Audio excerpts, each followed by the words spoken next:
Christmas tradition for you, your friends, your family. Share with us what you got. I'll share mine a little bit later. Stand by.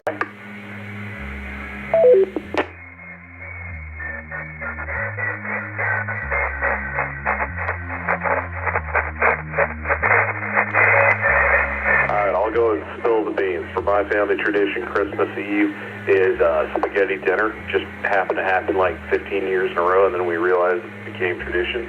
And 22s, like 22 in the morning. Anyways, we'll go ahead and roll into the Viking check-in. Viking Net Fire Teams Alpha through Charlie may check in now. Tell us about y'all's traditions.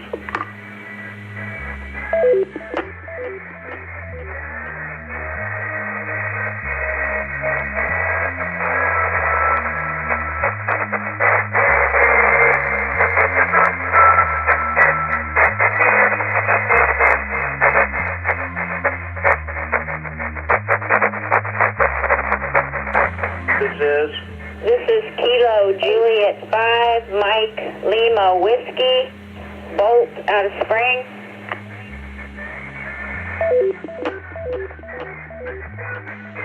Alright, I definitely heard Bolt out of Spring. I heard this is, and it sounded like Hot Rod, but Bolt, what do you got? Family tradition, let's see it. Alright, so we all open one Christmas present on Christmas Eve, and we traditionally will have lasagna, or some years we actually have a seafood chowder. Over.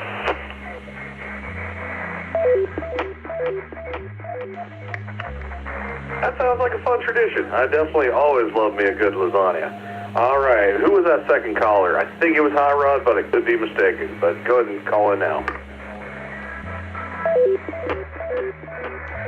This is Kilo 5,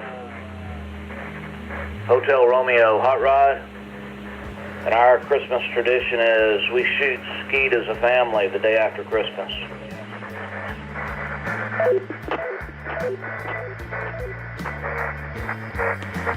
Now that just sounds like an old-fashioned American family fun.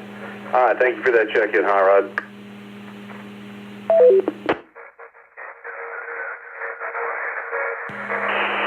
This is Kilo Golf 5 Hotel India Charlie, covered in spring checking in. And I guess like our most prominent family tradition that we do is we like to put together a big thing of finger foods, and we turn on a Christmas movie and decorate the Christmas tree and just kind of hang out in the living room and do all of that, and then finish it with hot chocolate.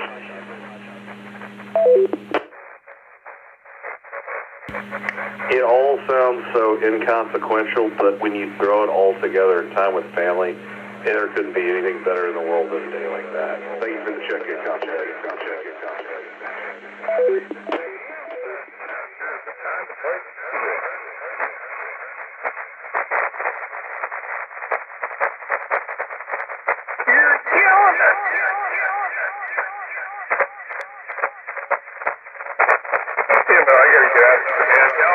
Alright, are there any other check-ins for Fire Teams Alpha through Charlie?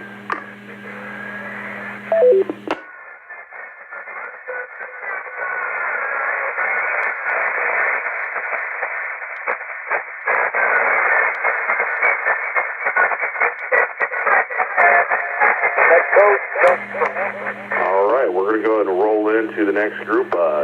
Fire Teams Delta through Foxtrot. Check in now. Tell me a little bit about your Christmas traditions.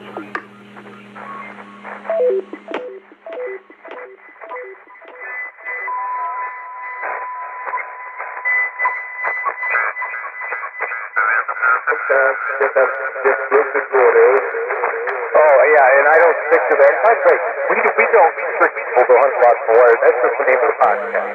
So, This is Kilo 385, Foxtrot Delta Sierra, Bird Dog, checking in from Echo Link Mobile. Our tradition is to watch A Christmas Story at least twice and open one present on Christmas Eve. Back to that.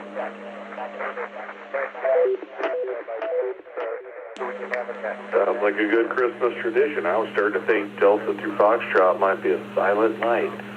Ha ha ha. All right, who else we got? Delta through Foxtrot. Anybody?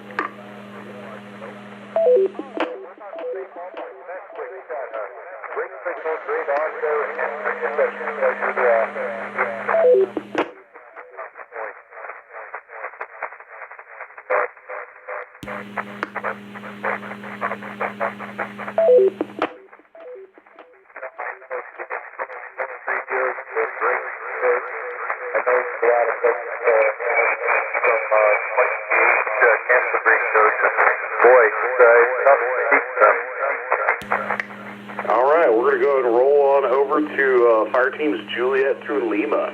Check in now. Tell us about your holiday tradition.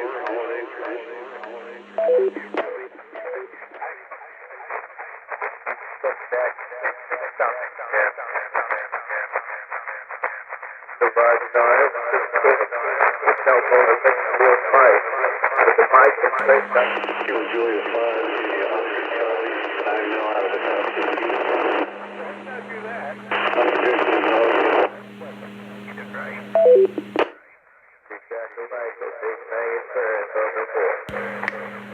Nine Mill, I got your initial check-in. What was the second part of that? I did not catch it.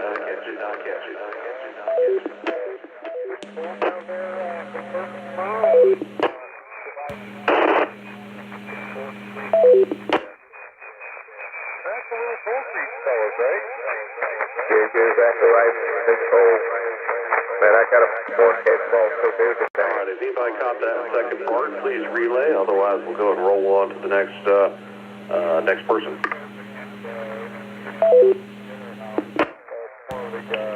This is Kilo 5, Charlie Bravo Yankee, Cowboy, Security, Texas.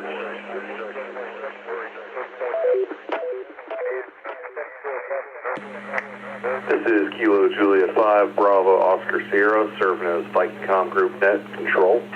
Cowboy, you gotta have something good. Skeet shooting, radios, just time with family, what do you got?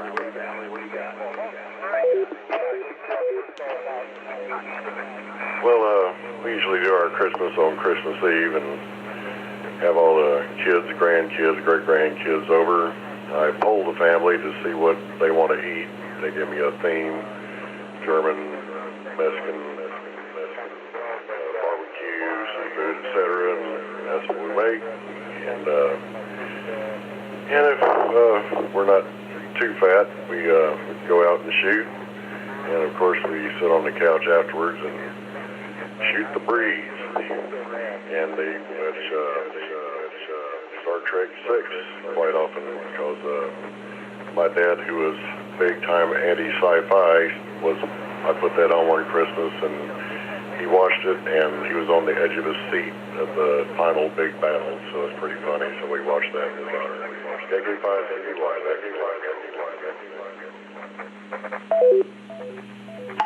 Wind advisory.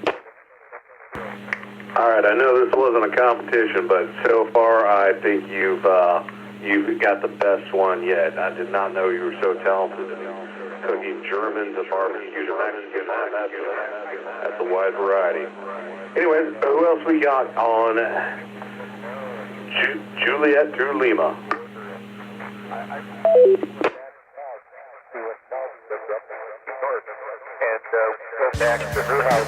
This is Kilo 5 Alpha November Tango, Sunshine and Security.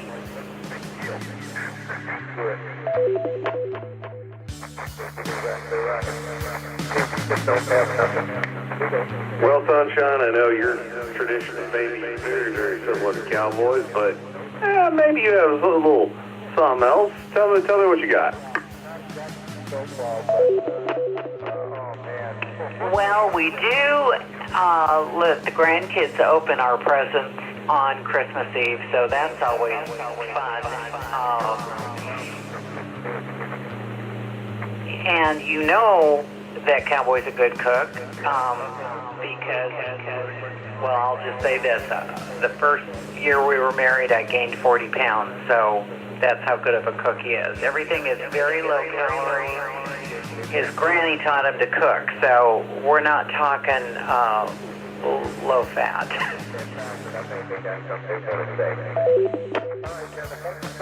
All right, I love it. All right, we got some people in the chat that haven't checked in yet, so I think we might still have a few check-ins, Julia through Lima. This is Kilo Juliet 5, Delta Romeo Mike, Breeze, on Highway 290, on the move.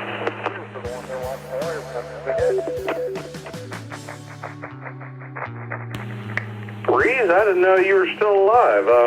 Cowboy was just telling me how every Christmas they shoot the breeze, and I was a little worried there.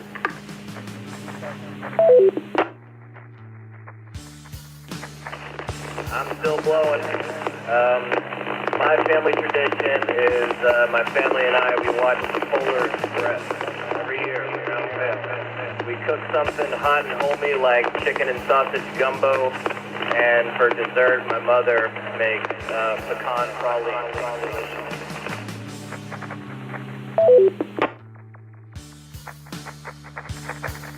Some I've never seen the Polar Express. Again, that chicken and gumbo, that chicken and sausage gumbo is always good. So that's a good tradition. All right, we got any other check-ins? Juliet through Lima.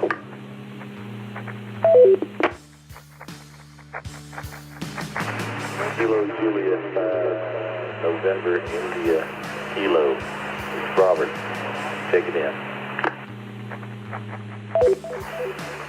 Our tradition, we always watch Help at least once, and we also do a white elephant game we've done for years, and that creates a lot of conversation and a lot of fun and a lot of name calling.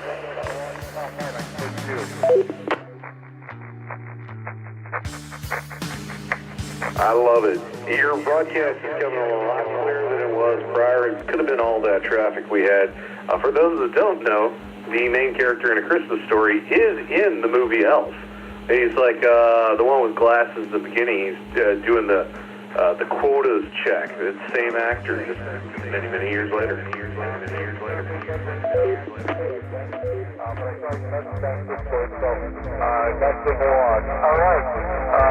Wow, thank you for pointing that out. I immediately know who you're talking about.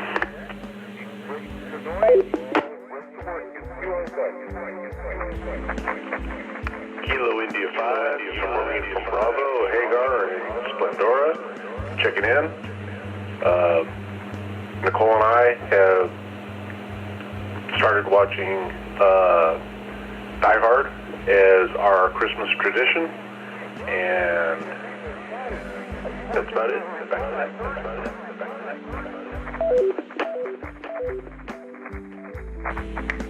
God be with you, Hans Gruber. Excellent tradition. All right, well, thank you, Hagar. Who else we got? This seems to be a lively group in that last batch. Yeah, take care of them from that number down.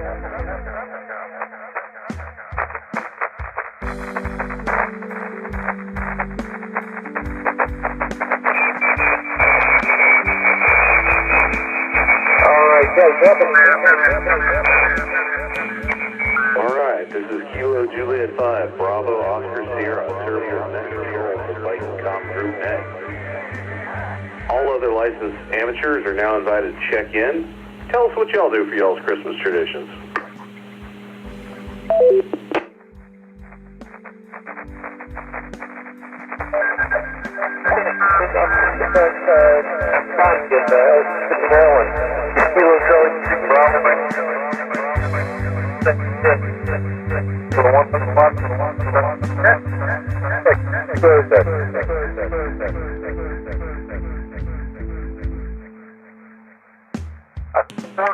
Well, all right. I think all that traffic we had at the beginning, all that nonsense, may have driven some people away. That completes check-in. We'll now take comments from Viking Com Group Net members.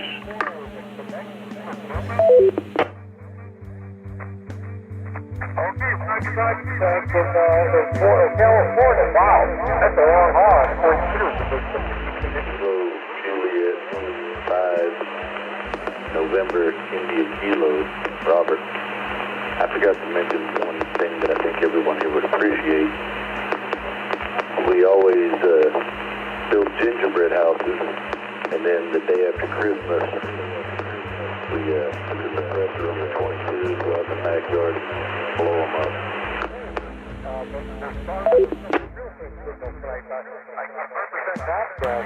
I love the mix there, Robert. A little bit of arts and crafts and fun stuff, and then suppressed 22s.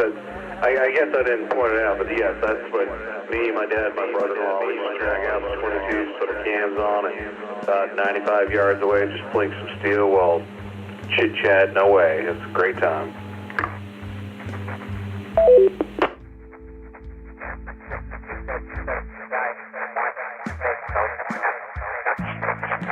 Yeah, my son's been shooting with cans and ARs, and he's about 7.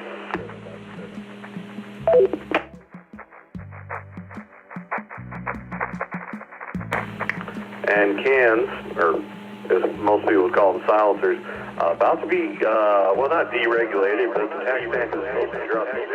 So if y'all never shot a firearm with a silencer on it, hey, your time might be coming up to go enjoy that luxury of, you know, much less noise, less recoil, and just good old time shooting.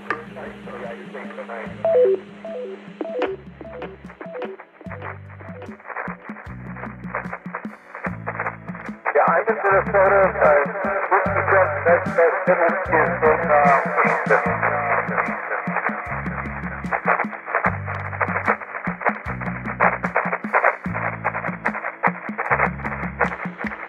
All right, are there any late stations wishing to check in or any rechecks? W5LIC.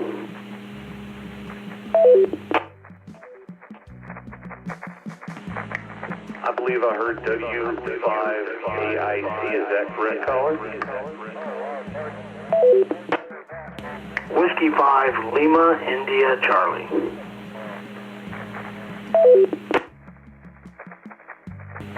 All right, I got you on that one. You got any good Christmas traditions?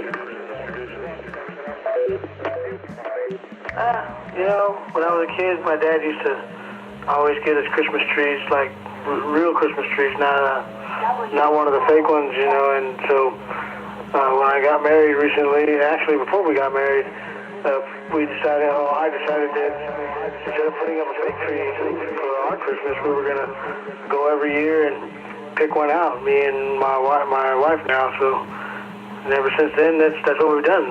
We're on Christmas number 3 now. So we're going to keep on getting real Christmas trees as much as we possibly can and enjoy. She likes to pick them out by the smell, which is actually pretty cool because it smells throughout the house for the whole entire month of December, so it works out pretty great. All right, back to you, W5LIC. All right, so there's, in my opinion, I don't know, there could be more, but are you doing that via picking them up in a big concrete parking lot? If not, are you chopping them down yourself? And if so, handsaw, axe, or I guess technically chainsaw. How are you chopping those down? So technically, we're getting them right there in a big concrete parking lot, pretty much. We got the last couple, the first 2 at Kroger's, and the last one this year at Lowe's. But I have been, and I continue to keep looking for an actual lot that grows them, that allows us to cut them down. And if that's the case, then I will be taking a handsaw, preferably a bow saw, to go cut that sucker down. I do happen to know of a place.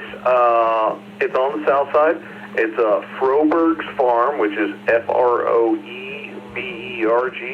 It is down in Alvin, Texas. Technically, they need Manville for their Christmas tree lot. And we actually cut down our own about 2 or 3 years ago. So that is still an option. Don't know where you're at. It may be a bit of a drive, but feel free to check it out. Could you spell that one more time? And we're in Cherokee. It worked out pretty well. Give me that name again, please.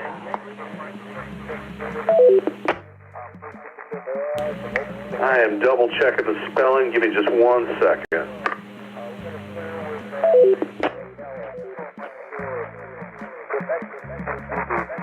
All right, that is Froberg, Foxtrot, Romeo, Oscar, Bravo, Echo, Romeo, Golf. Froberg's farm down in Manville, Texas. You may check, I think they have an active website, but check them out. They grow them year-round out there. They usually have a big field to, sell them, let you chop them down. That's cool. I think the drive will be worth it. I've been looking for one of those for the past couple of years. By the way, name here is Anthony, and I am in Channelview. And thank you again for the information. I'm pretty sure she'll enjoy watching me chop that sucker down. That'll be fun for next year. All right, thank you very much. W5LIC, back to you, sir.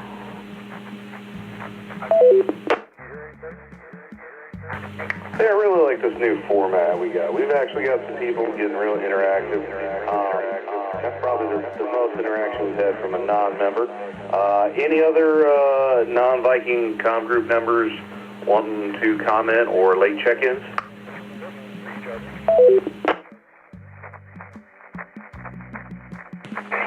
This is Kilo Juliet 5 India Papa Mike. Ricardo from Montgomery, non-member. That's Kilo Juliet 5 India Papa Mike.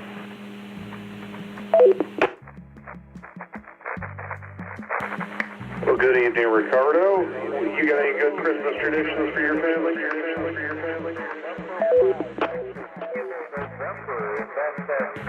No, just when we were little, we used to load up the car with the whole family and drive to Waco and visit the grandmother's house.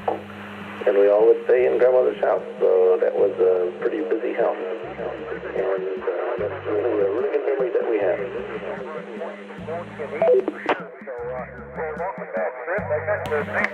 I love it. It didn't have to be an active tradition, sometimes one that just had to, unfortunately, fade away over time.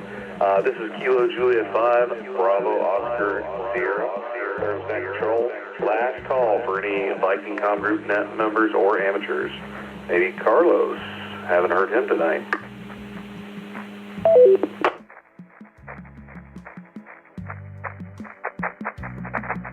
Yeah, copy that. We're going to put about 3 trees overnight, so we're going to add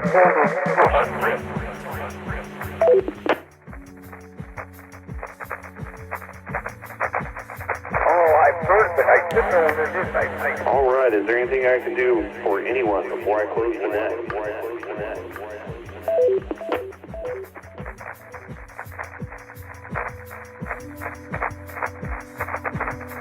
Whiskey.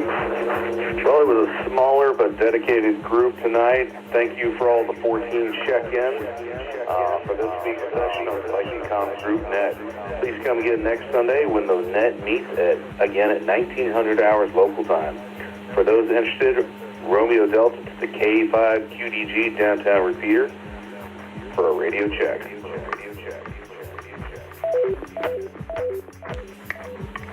I will now close the Viking Comm Group Net and return the frequency back to normal amateur use. This is Kilo Juliet 5, Bravo, Oscar, Sierra. Clear.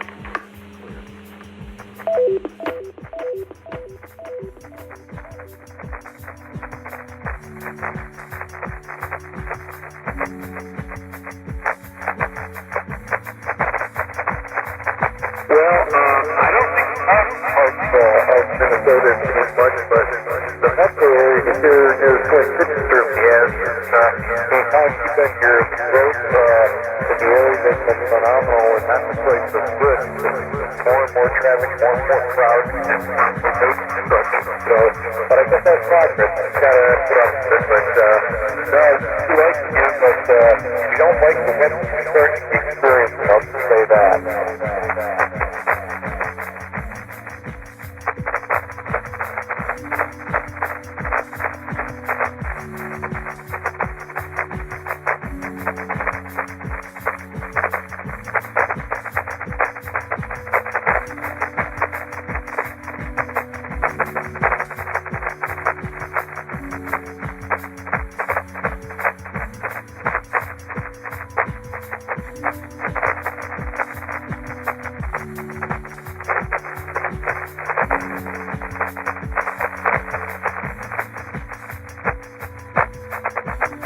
copy that.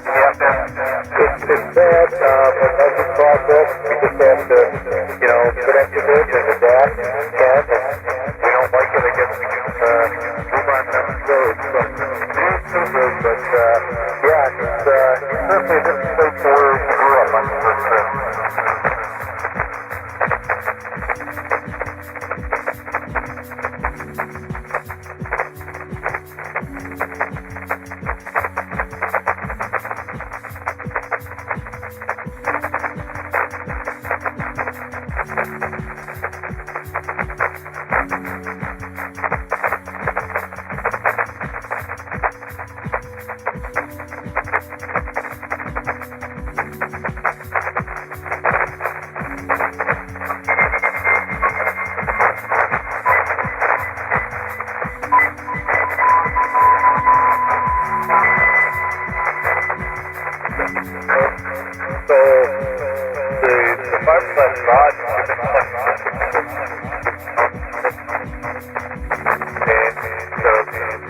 Elements are big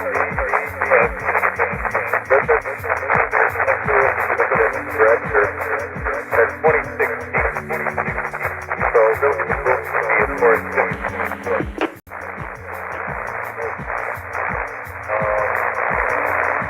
so I tried to get it up higher, but you know, I didn't originally when I built it, I spaced it to the north, Europe.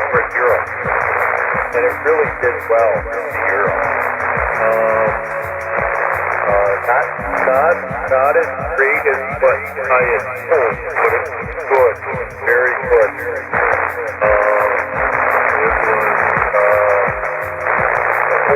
I've got a 160 dipole, that's 250 ohm ladder line, but I run on 160 at 75, and I ran that on 40 and compared, and I was above 4 units along with inverted being mean to Europe.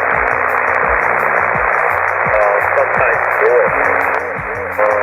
Sometimes 160 units. So it worked, and it worked quite well. But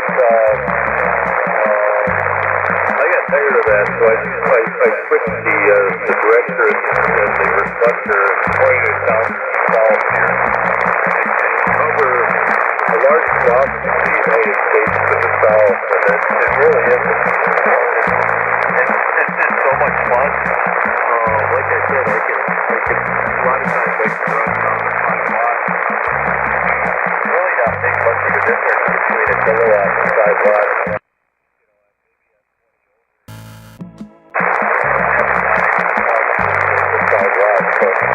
It's kind of fun to do that. So it's been a fun experiment. I also built a 40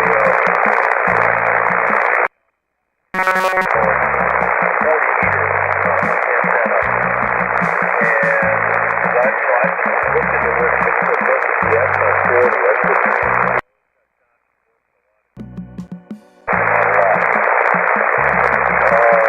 And the vertical did pretty well too.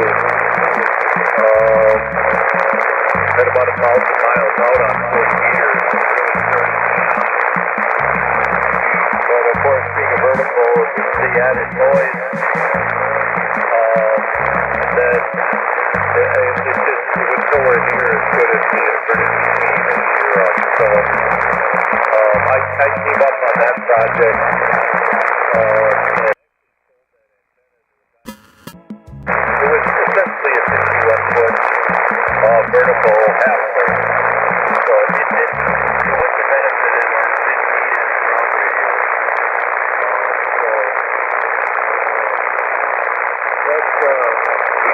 That was an experiment.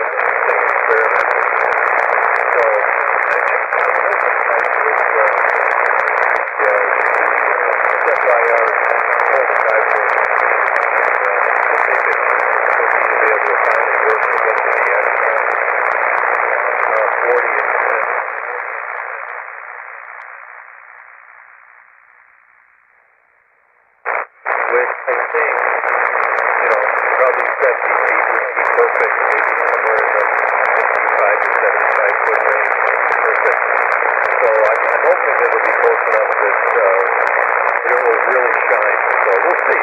We'll see what happens. KP4, PTA, KP9, 3 Jason. Contact. Yeah, that's really interesting, Doug. I need to get more.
The really decent, the best advice Mike I can give you is on antenna building or restoring old radios or any of that is planning.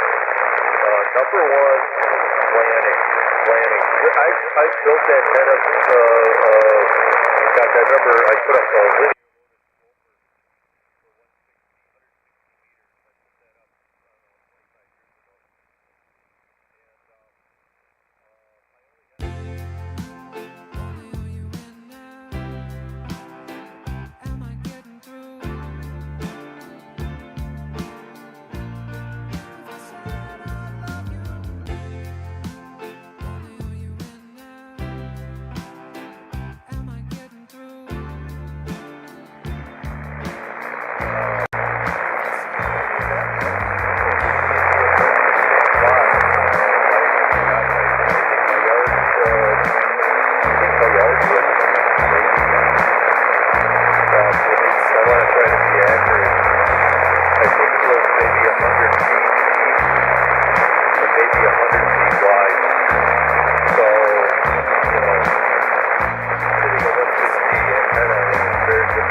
you know, this is my usual antenna, and I've got all knobs twisted up. I'm running about a kilowatt, so, yep, it's not good.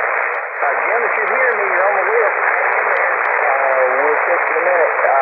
Anybody else that can, say hello.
The South Coast, we will be having a Sunday night general intercept here on the South Coast reflector in 10 minutes. Your net control will be David KC 5YTX.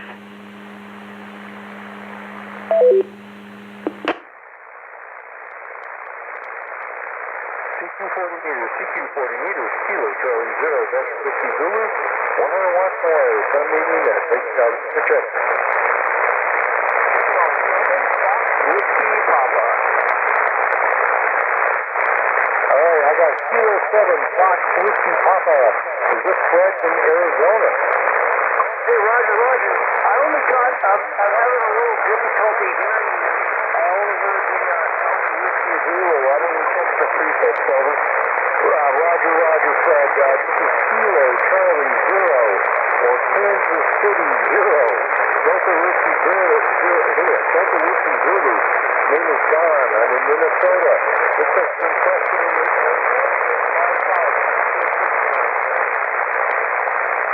Okay, Don. Roger. Gotcha. Kilo Charlie 0. Delta Whiskey Zulu. Yeah, you're about a 5-2 here in Arizona. Maybe about something like that. But I can still hear you. I was just kind of flying around the band and found you guys, and I'm like, oh yeah. And there was a fellow out in Oregon earlier that was I don't know who his call was. I didn't check. So that might have been a thing in Washington. Whiskey 7, United States, Italy. That's Steve. Steve, do you have a copy on Fred in Arizona? Oh yeah, I got Fred. Yeah. 5x9 Fred up there in Washington State, 67 tonight. Okay, Whiskey 7, yeah, you're very loud here. And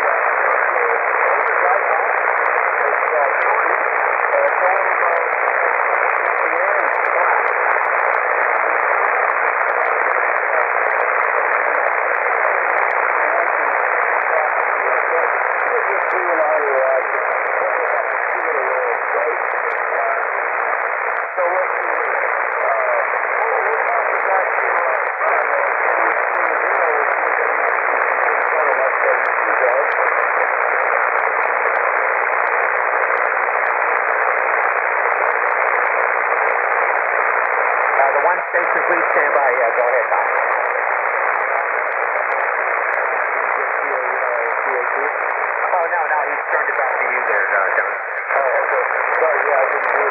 I appreciate you checking into that. I heard you for the most part. You were really strong, and then all of a sudden, just faded up to a chat with Keith, so I apologize.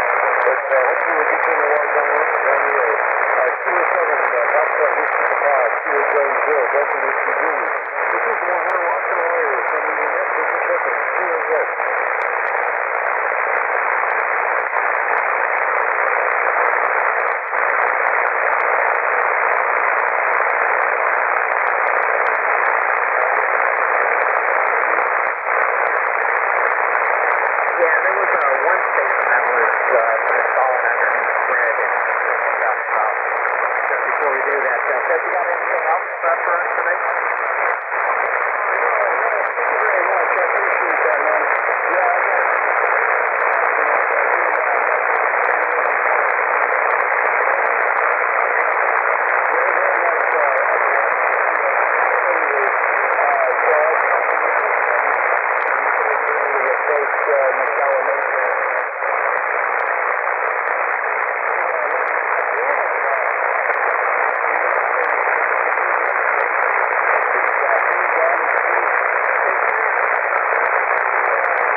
Coast reflector will be having a Sunday night general interest net in 5 minutes.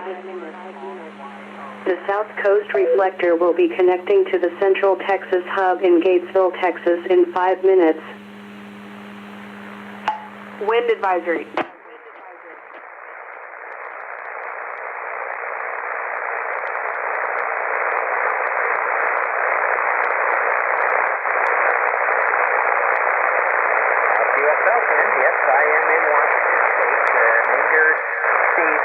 Tango, Echo, Victor, Echo. I have you at 5-3, about peak out of 53, so as 3, and yeah, you make it here into the west coast there, Ken. Kilo Bravo 1, Romeo Yankee Oscar, this is 7, United Delta, Italy, W7 GDI. Back to you, Ken.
John, appreciate it, and yeah, have fun with your be there with the online with the so appreciate it. We'll talk to you later.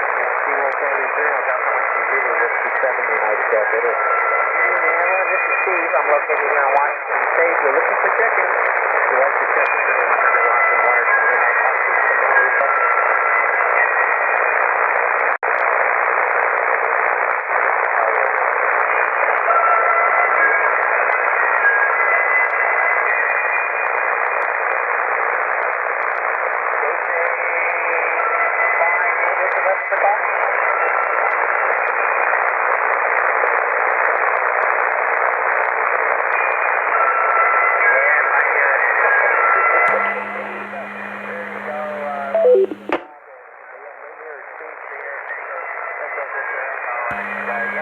David KC5YTX will be your net control for the Sunday night general interest in 1 minute. The South Coast reflector will be connecting to the Central Texas hub in Gatesville, Texas in 1 minute.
This is David, KC5YTX, serving as net control station for the South Coast Reflector Sunday night general discussion net.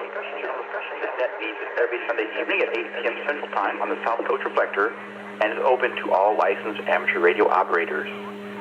Information on the various ways you can access the South Coast Reflector can be found on its website at www.southcoastreflector.com. Before beginning that night, if there is a station with emergency or party traffic, please call now.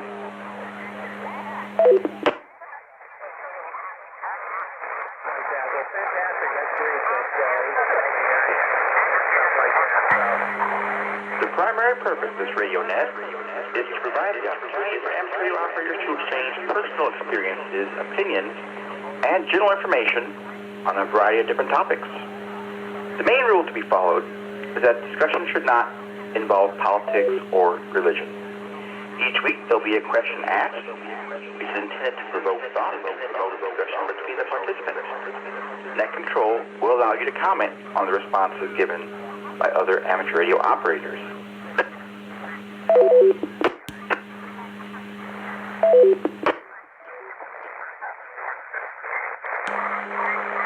This is a directed net, which means all calls are to be made to the net control station unless otherwise instructed. All licensed amateur radio operators are invited and encouraged to check into the net.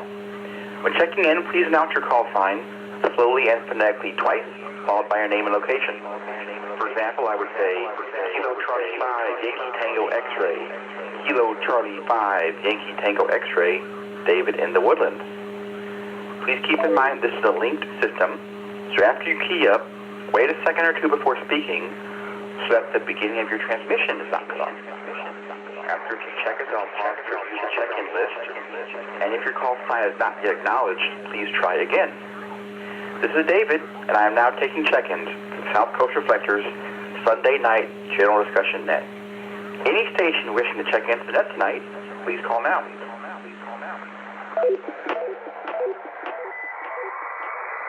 Kilo Juliet 5, November Juliet, KJ5, JNJ. KJ5, India Tango Kilo, KJ5 ITK, Scott in Waco, Texas.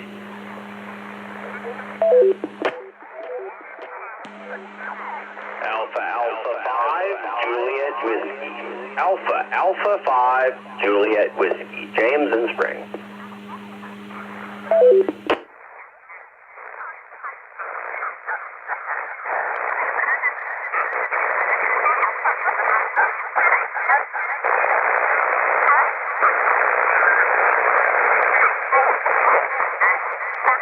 This is KB5, Sierra Lima, in Valt, Texas. This is KB5 SLL.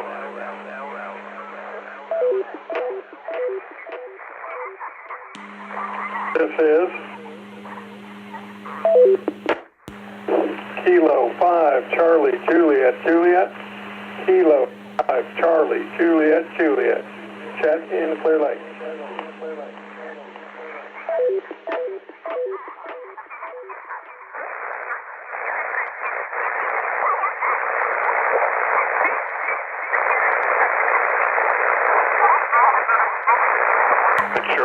November Uniform 5 Delta checking in. KB5 SLL in Valt, Texas. Peter Friesen is my name. Just KB5 SLL. November Uniform 5 Delta. Steve in Gatesville checking in.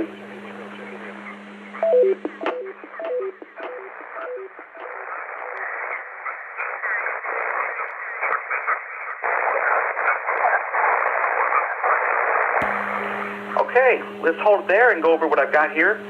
I got KJ5JNJ, and then there's a double there. The last letters were ITK, and it was Scott and Waco. So when I get to you, Scott, if you could give me your full call sign, I'd appreciate it. I'll come to you in a second. AA5JW, James, KB5SLL, Peter, K5CJJ, Chet, and NU5D, Steve. Let's start here. Tonight's discussion topic is Christmas and presents. And my question is, have you finished all your Christmas shopping? I'd like to know if you're willing to share some of the things maybe you purchased. Have you wrapped them up? Where do you keep them hidden? What is your status for Christmas shopping and for Christmas gifts this year? So Justin, we'll go to you, KJ5JNJ. Justin, what is your status of Christmas shopping this year? Where are the presents? Go ahead, Justin.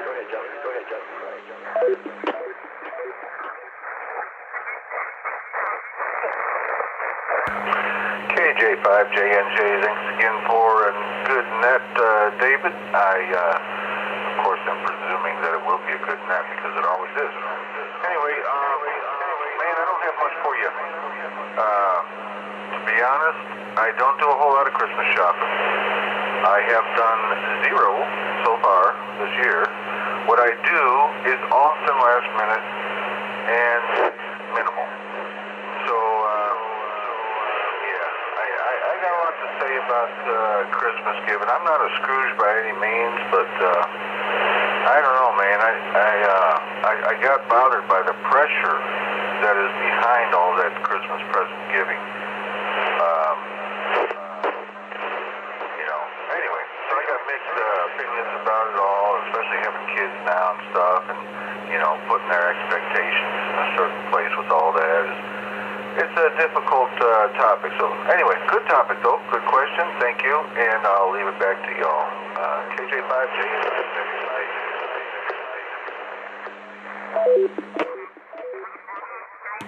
All right, Justin, thank you for checking in tonight and for sharing. I understand what you're saying. I don't like to give gifts when they're expected. I think that maybe that's where you're coming from. If someone expects to give, it's more fun to give a gift right sometimes. And when you feel like you're giving out an obligation, it's kind of a drag.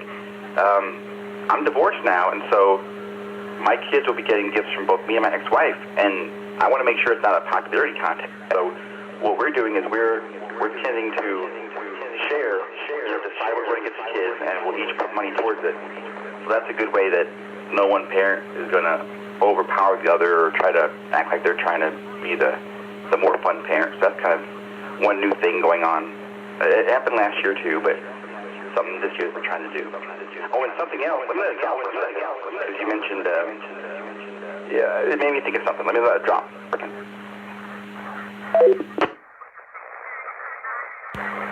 I was thinking about the pressure of giving gifts and the pressure of the holiday season. And someone, we have a Facebook account for my neighborhood here in the Woodlands. And someone put on there and said, why are none of the houses at the front of our neighborhood decorating? They're basically saying it looks funny. Why are they not decorating? But to me, it felt like those people being called out. And so someone was trying to be real gracious and said, oh, they just didn't feel like decorating for the holidays. And someone else said, I can't believe you're pressuring these people to decorate. They might not want to. They might not have the money to do it.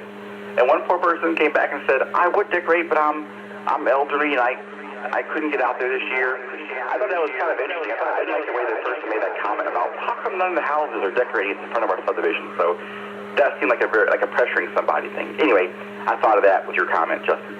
Thank you, Justin, for checking in. Scott in Waco, I missed your call sign. ITK is all I got. Scott in Waco, please tell me your call sign and what is your status of Christmas shopping this year? Scott, go ahead.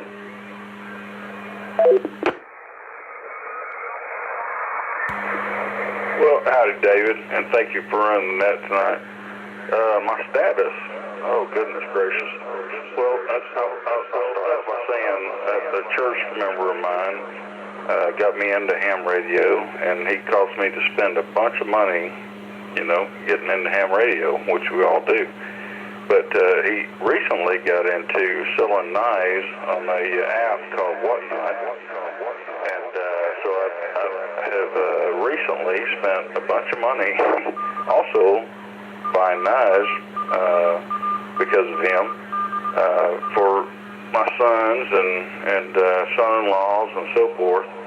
So I have gotten a lot of the Christmas shopping done from Whatnot through my buddies or my church members' website and others, and but I do still have, and well, I've also bought some other things for grandkids and so forth, but I still have my wife's Christmas present to get, so I'm not done yet.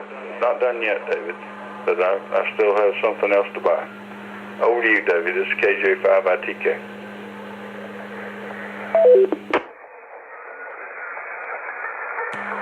All right, KJ5ITK, thank you for checking in tonight. And sounds like you're done pretty good. I had to look up that Whatnot site because you mentioned Whatnot and I hadn't really heard much about it. So it looks like it's kind of like an eBay, maybe like an eBay/Amazon type thing. I'm going to have to start looking at that. And it's funny that you mentioned knives. My son is real big into knives. And, but like, not the cheap knives. I wish he was into the less expensive knives, the $60 point range. But he's into now the fancier $200 price range, which is, I can get him one, maybe two, but that's about it because it's so expensive, But I also personally buy knives and resell them on eBay. So it's interesting that your friend sells knives. I buy vintage knives and resell them on eBay. So we have some stuff in common there, Scott. Very interesting. Oh, and don't be worried about your wife because it's still early. I brought this topic on December 7th, and it gives us plenty of time to still do some shopping. So, great, Scott. Thank you for checking in tonight. Hope you have a great week. This is David, KC5YTX, and I got James in Spring, AA5JW. James, what is your status for Christmas gifts and holiday shopping this year? Go ahead, James.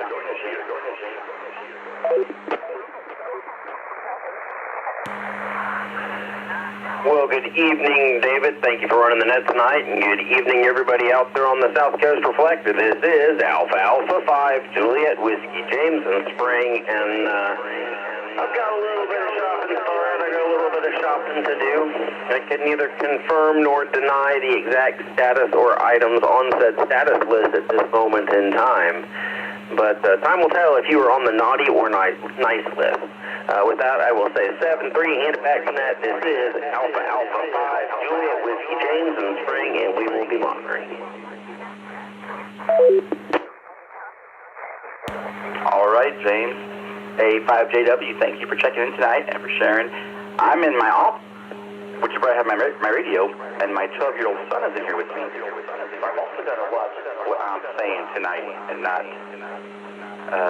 let too much slip out about Christmas gifts. But all right, James, thank you for checking in. KB5SLL, Peter. KB5SLL, thank you for joining the net tonight.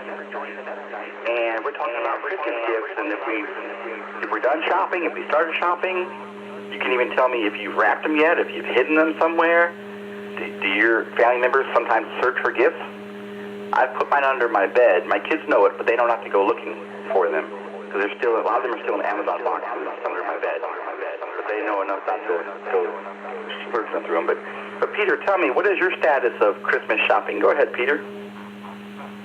Okay, I have not done any shopping yet. My wife passed away 3 years ago, and I'm 86 by now, and I told my daughter I wasn't sure if I'd do any shopping. She said, no, you don't need to do any shopping. No, I did order a few books.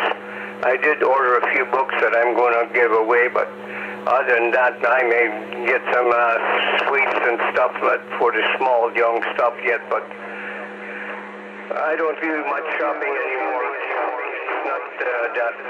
What you call. I was always didn't know what to give, and always hard for me, and it's still the same. So I just don't think I'll get much Christmas shopping done this year.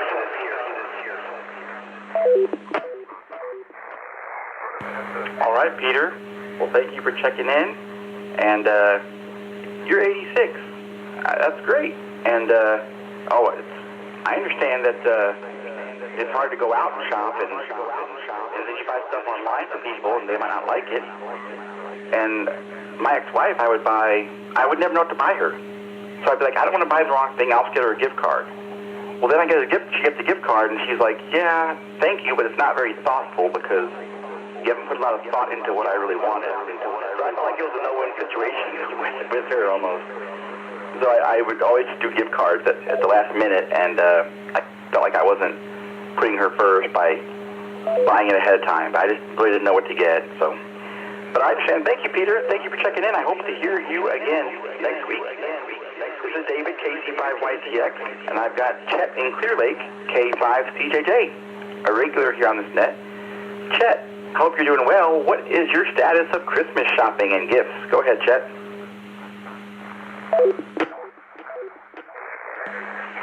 Well, my status is typical.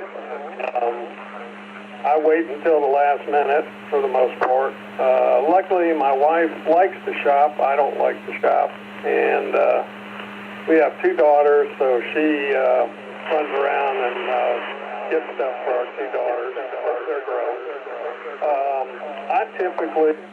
I do one thing every year that's kind of a tradition. I do a dad gift. I'll buy something unusual for my two daughters and put it in their stockings. And one year I got radar detectors in colors that match their cars. And for my son, I got him. He's got a '68 Chevelle. I bought him kind of a matchbox model of the Chevelle. And this year I'm getting a little set for him. So I typically shop for my son-in-law because my wife wouldn't know what to get him. But as far as the girls, I let her do that. And I try to pick up something for my wife at the last minute. Always the last minute. K5CJJ, back to net.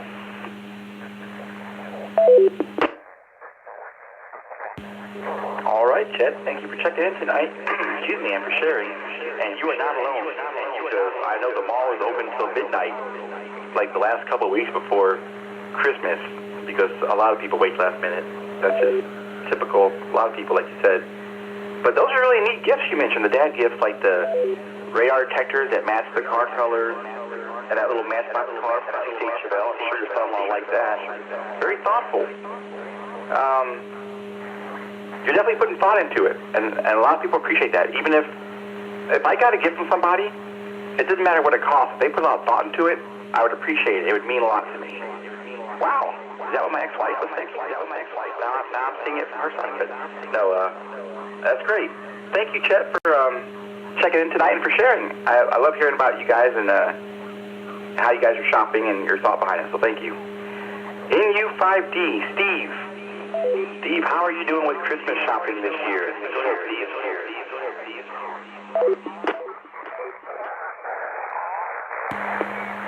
Well, hello, David, and the rest of the net. Well, wife and I do not exchange gifts. At this point in life, we're trying to trim down things, not acquire more. So pretty much anything she wants, anything I want, we get, and go like that. So that part we don't mess with. The kids, we got 2 sons, and generally give them money, go buy what you want, because invariably I buy something that, well, the wrong size, or it didn't, this way they can get what they want, and something nice, by the way. I bought some of these little Geek Fun 5-inch LED Christmas trees. It's a kit, it comes in a flat envelope, you put together the lids. It takes an hour and a half soldering, and it's an unusual gift. And I have given these at random. Went out to Mother Neff Park. There was a couple having a picnic lunch. Do you have a Christmas tree? Oh, we don't decorate anymore. Well, here, have a Christmas tree.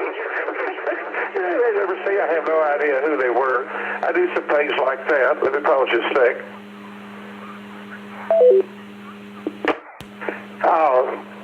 There are some special people that I will make a pretty nice envelope to.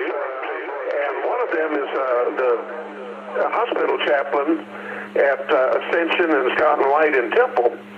These are ministers that don't have a parish, and they're not going to get gifts from 500 or 100 or 200 parishioners. They're on their own, and they get forgotten. So the hospital chaplain, who when I was in with COVID came to see me quite often, and there's a prison ministry, and the prisoners don't often have a lot to compensate or give a gift to. So those folks that are often forgotten about. And the other thing, Christmas Day, wife and I are going to be in the Woodman State Jail for a few hours to spend some time with a group of offenders there. And there's no way they could pay me back. I don't want anything. It's just a way to pay forward to somebody that gives a company. We don't quit for a crow, but rather here's something, give a little bit of time. So that's kind of what our Christmas is going to be like. And we get a little food, maybe a little bit of Scotch whiskey once in a while, but other than that, we don't have anything we need. We're happy. So that's it. Back to that. Thank you again, David.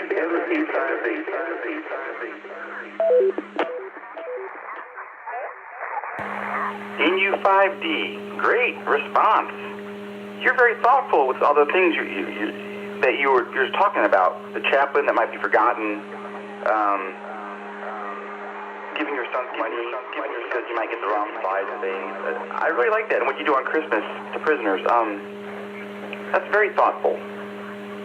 I'm impressed. Those are great. My pastor at my church says that you can tell what's important to somebody by looking at their checkbook and their calendar, because people will spend their money on what's important to them, and they'll spend their time on what's important to them. And I would say in your case, you're spending both your money and your time on very thoughtful things. So we know what's important to you. Thank you, Steve, for checking in tonight, and I hope you have a great week up ahead. This is David, KC5YTX, Net Control, and we're looking for more check-ins. Maybe I missed you the first time, or you've been hearing what we're discussing and you want to get your name on the list and tell us about the stats of your Christmas shopping. But I am now taking more check-ins, so please call now.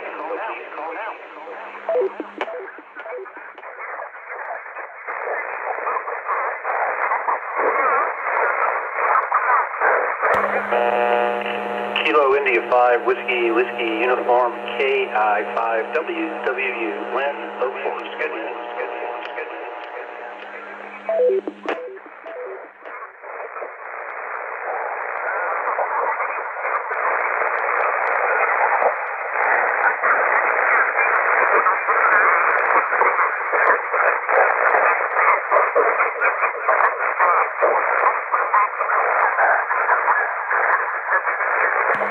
right, net control acknowledges KI5WWU. Lynn, thank you for checking in tonight. What is the status of your Christmas shopping? Have you started yet? Are you finished? Anything interesting that you can share with us that you've gotten? Or do you wrap your presents? Do you have to hide them? What can you share with us, Lynn? Go ahead.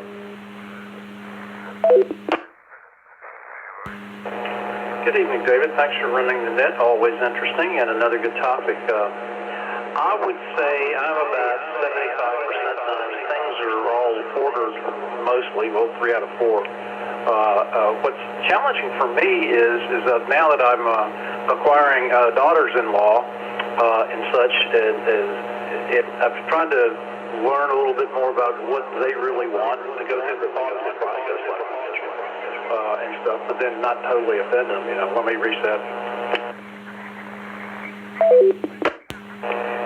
And my daughter's in her mid-20s and works in the in the financial services industry and stuff, and so her tastes have changed over the years. So then I guess the next lap on that's going to be grandkids, which but so otherwise, I'm pretty well on the road, and I tend to wrap everything one way or the other, even though sometimes it's a little less than professional. So, great question. Back to you, KI5WWU.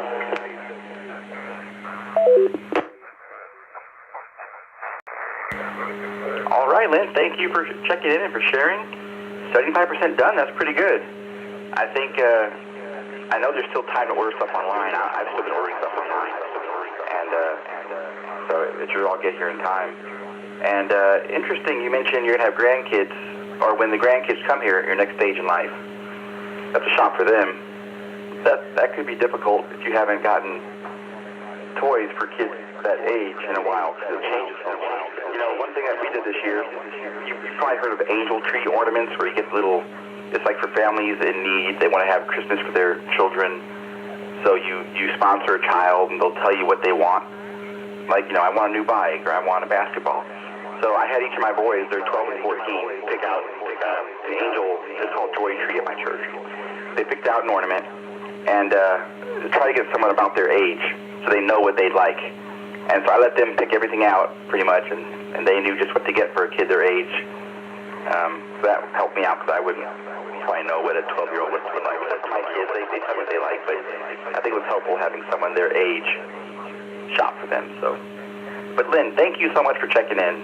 KI5WW, I hope to hear you again next week. This is David, KC5YTX, Net Control, and I'm looking for more check-ins. If we have anyone else wishing to check in tonight, please call out. Wind advisory.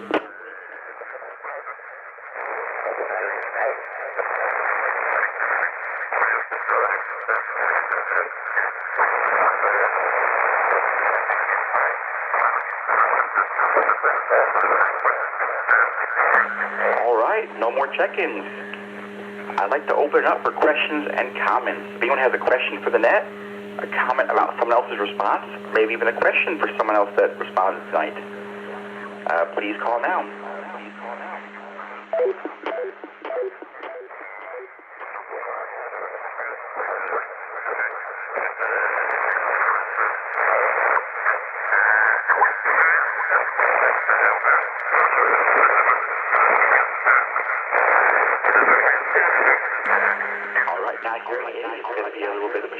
Than usual tonight, but that is fine. We had 7 check-ins, which is good. I want to thank all stations for taking the time to participate in tonight's net. Again, this net is held every Sunday evening at 8 p.m. Central Time on the South Coast Reflector, and participants are encouraged to keep their contact information up to date in QRZ in case others wish to contact them to further discuss tonight's topic. For instance, if you want to see where you can buy a radar detector in a certain color that will match someone's car color, you could talk to Chet, K5CJ. He might be able to help you. Or if you want to know about knives, you can talk to me, or you can talk to Scott, KJ5ITK. So just some options, but that's why I suggest you keep your contact information up to date. I want to thank Charlie, WA5AR, for allowing us to use the South Coast Reflector for tonight's net. I now close the South Coast Reflector Sunday night general discussion net and return the South Coast reflector to normal amateur radio use. 73 to all, this is David, KC5YTX, and I'll be monitoring for a few minutes.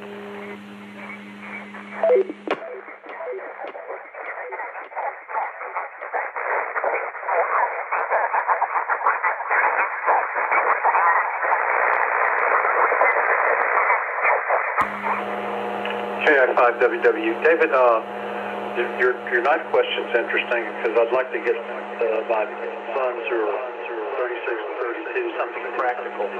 You know, and one of them works with his hands more than the other one, but the other one just bought a house and now he's starting to do stuff. So I guess my question is, if you're going to suggest a pocket knife, sort of uses a stocking stuffer and such as a good old-fashioned to you, sir.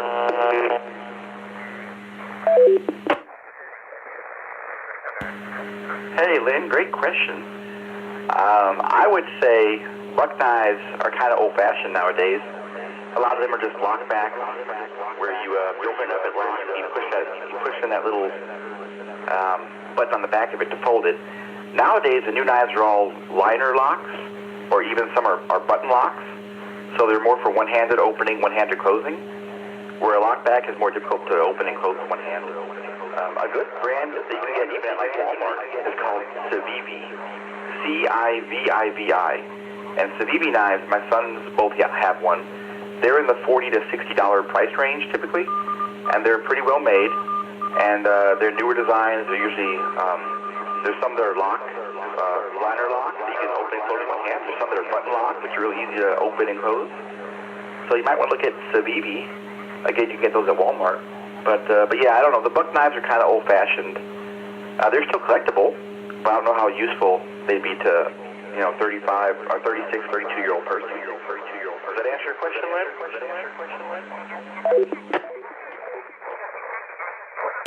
Sure, I appreciate it. It also dates me because I'm still using a buck knife that it's got the issues that you talk about. But I guess I got one when I was as a stocking stuffer when I was a young lad, and I just stuck with it for 60 years. But no, it's very helpful, and I thank you for the specific suggestion. I'll look it up. Kilo India 5, Whiskey Uniform. Thanks again, David. I'll be back on the side. Appreciate it.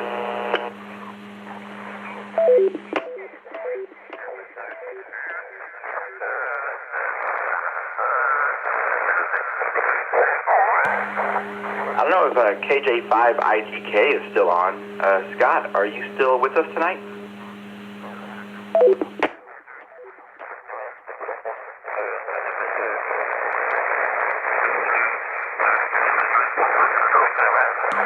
I guess not. I was going to ask Scott about what he bought for his son-in-laws, because he mentioned he bought some knives. So, Lynn, you were talking about the old-fashioned knives. I buy and sell vintage knives. And so that's one thing I look at. When I look at knives on auction, if they're a one-handed opening, if they're a liner lock, I know right away that they're not vintage knives.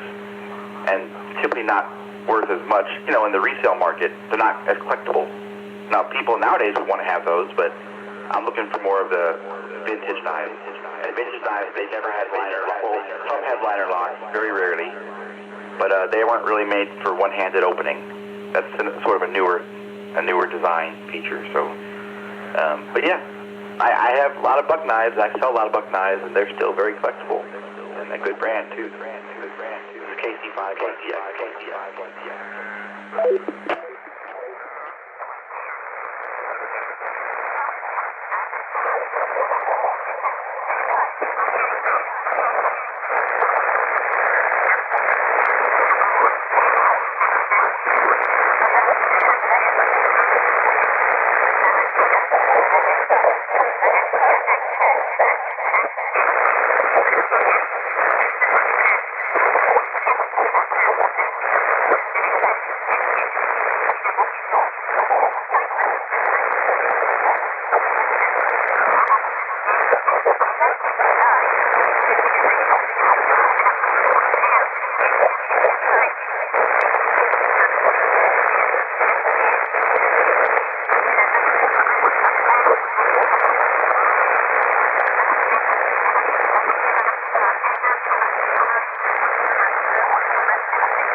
David, is it now with? I just get back in here and turn the radio up. WA5AR.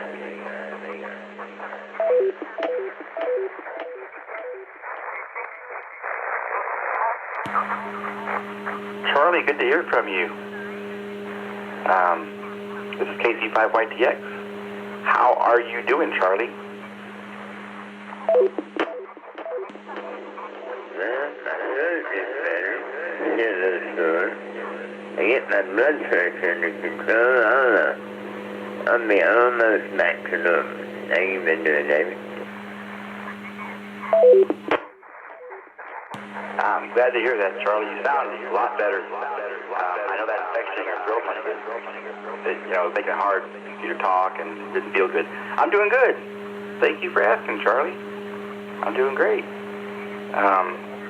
Hey, do you want to answer tonight's net question, which was about Christmas shopping? And have you finished your Christmas shopping, or have you started it? Do you care to answer that question, Charlie? Man, I am mad about shopping. I've got my daughter, my granddaughter, my wife lives here. And I never know what they look. So I'm probably the world's worst about doing any Christmas shopping. And I'm just mad about it. I don't know what they want. My wife, she's good at it, you know. I gotta figure out what my wife wants, you know. I always tell her, you got everything. How do I ever know what I need to get you, you know?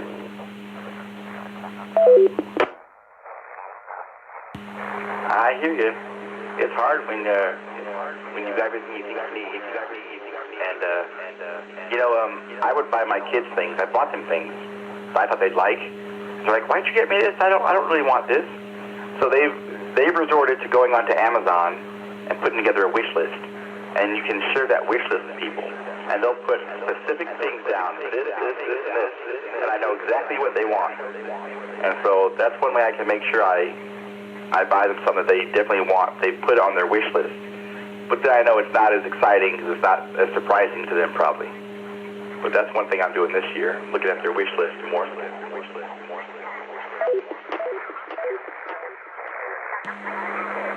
Yeah, and we buy a lot of stuff on Amazon. I even buy motorcycle parts on Amazon. It's just, I shop around and go to Amazon. It's cheaper on Amazon. I try to buy my wife something on Amazon.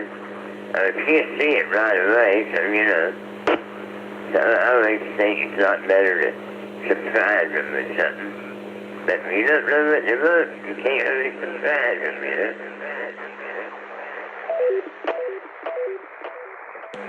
I had a coworker who would always give cash to his relatives. He said, it's always the right color. It may not be the right size, but it's always the right color.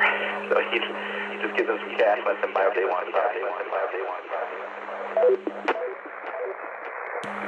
Yeah, you got it.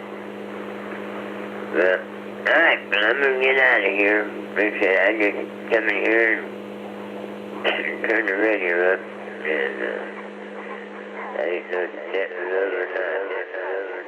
I'm trying to figure out, I need to get with Steve, I guess, and find out what all these nets are up here. On his system, anyway. And trying to get things straightened out so we stay linked up for a little bit longer. I just gotta send him an email when I get time and find out, what's on Saturday, what's on Sunday, what's on during the week. I don't really know, I know there's really three. There's really five, there's really five during the week. I don't want to tie the system up. And these guys, people that commute can use the repeaters. I'm going to put the ones at 3, I'm going to put it back up during the week. I know that. I just got to figure out all the rest of them. I know those really climbed, and I don't know, one night, one popped up at night time at 7. You know, I don't know if that's on every night or just one night a week or whatever. I gotta get with him and find all that out so I can get the schedule up here straightened out. I'm gonna get out of here, David. I'll catch you later on, man.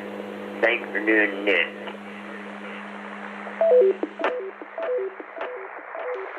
Alright, Charlie, good to hear from you. And I'm glad to hear you're getting better. You sound great. This is KC5YTX. I'll be clear. Alright, Dave, you have a good evening. We'll check you later. WA5 later.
Computer, they give you a little tattletale sign on it.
There's been a couple Just a couple things that we were short at one time, and they don't argue. They pretty much immediately we try to get that off. Every now and then you'll run across a person that they don't have a smile as the ones before you, and you can tell they got a chip on their shoulder for what they're doing. But that don't happen very often. It's a good thing, right? What are you talking about, Walmart pickup? Yeah. Yeah, generally it's pretty good. Like you said, once in a while you find one that just don't want to cooperate, right?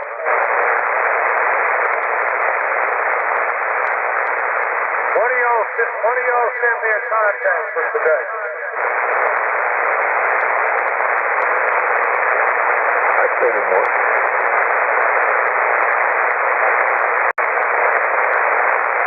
I wasn't in here when the time changed over. I was there with Candy to take it.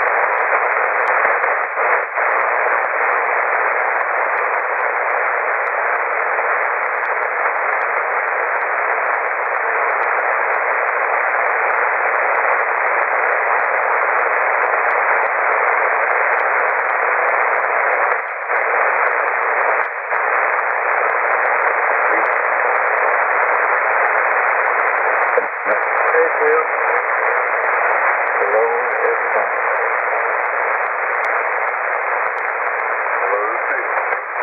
Hello, hello.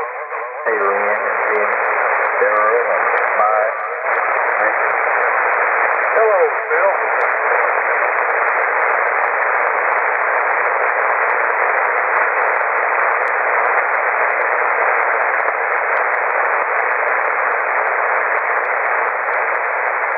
What you doing tomorrow, Ricky? Tomorrow I gotta take my truck over to my son-in-law's workplace at Mathematics to find out why I'm getting a code on my track. Something about track on my truck, and then Creature got an appointment with a lawyer at 2 o'clock. About getting the time changed on this house. Mother's been gone here now, and get the time changed over. Got all the will and stuff. We got to do the legal work and all to get it changed over. But train track on my Chevrolet truck. The lot intermittent is coming on and off. I looked it up mine on YouTube. They said if it goes out by itself, it don't need service, but the thing keeps coming on and off, right? Yeah, it'll make you lose confidence in it. Let's cut that down, folks. I got to jump out a little early. I've been doing it every night. Ricky, I sent you one. Take forward yesterday. Good night, everybody. Good night, Jimmy. Hold back, Jimmy. Good night. Yeah, 3 of y'all had CDA and Fullerville. I tell you, I'll ask them all right now. That's right. We'll make another day. I was just going to meet you for breakfast or brunch or whatever. If you don't hold on, but that's okay. Tomorrow's not a good day. Most every other day will be, but tomorrow is not a good day. I understand. No problem.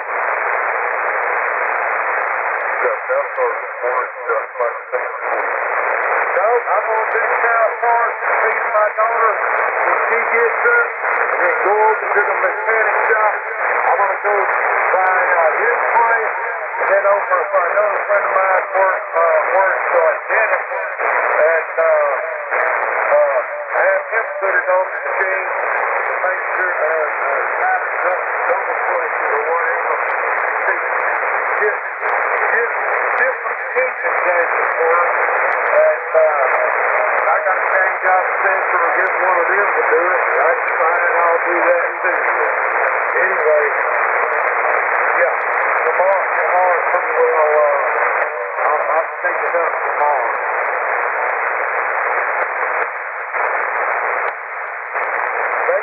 your wind. Yeah, no worries. It just crossed my mind off.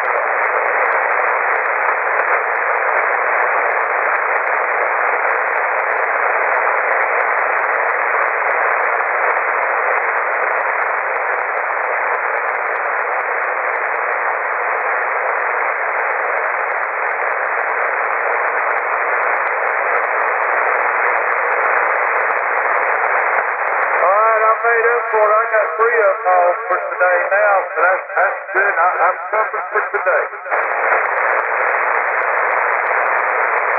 Yeah, I got mine covered.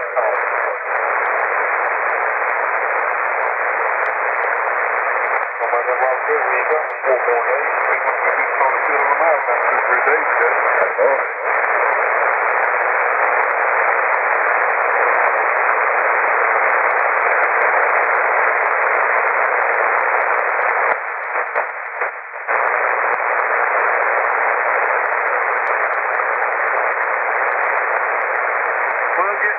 The matter on our page here before very long.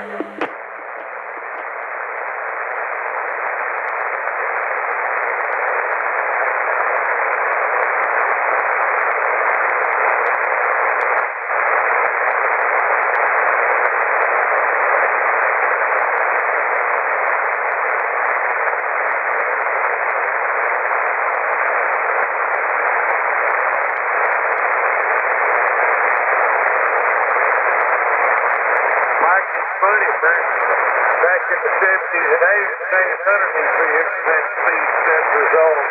I mean, why did they have to complicate matters anyway, right? Oh, I also wonder the same thing.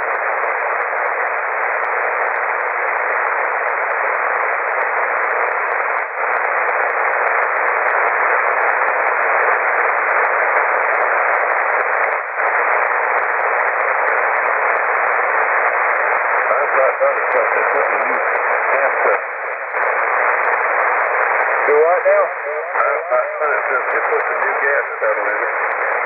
Well, good. Like I said, I'm going to have, I got 2 my son-in-law and a friend of mine, both of them worked in professional mechanic shop. I'll get them to take a read and tell me what to do, or let one of them do it or whatever, and I'll be good to go. But I don't go too far in that truck. Up about 40 miles is about as far as I travel in it right now. But like we did a year and a half or so ago, when I went and picked that over there and picked that golf cart up, wherever I need to go, I want to be able to jump in and go, right? Absolutely.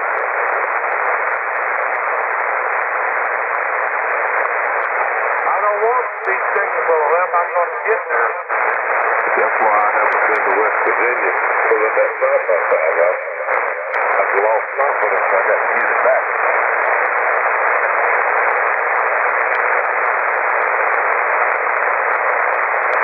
Of course, back years ago, before they had all this business, when they first started putting catalytic converters under, I had a Ford pickup. It was cranked up in Idaho, and he was pulling a trailer or whatever. And as soon as he put his gear and all tried to move with it, it was shot out. That catalytic converter was stopped up, and it wasn't, that engine wasn't free, it couldn't kill it. The back pressure was killing the engine.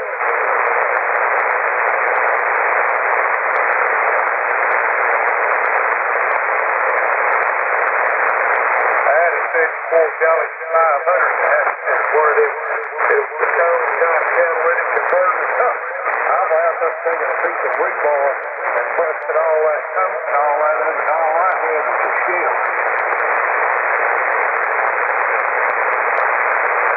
Back during that time, sitting down in this part of the dirt, we didn't have to take the vehicles up there and have them put on a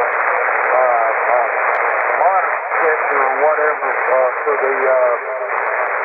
the gas in the exhaust. Like They do that in Atlanta and some folks, but they take some out, but not down here.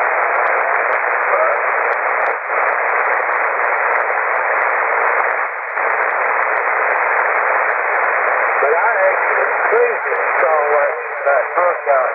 He'd sit there and I was just drop it here, put the brakes on it, they'd kill it.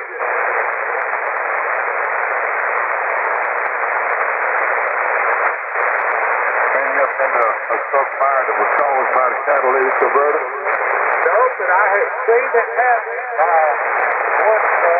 especially in the summertime where the weeds and all were one pulled off the road, he was having trouble, and he's just sitting there.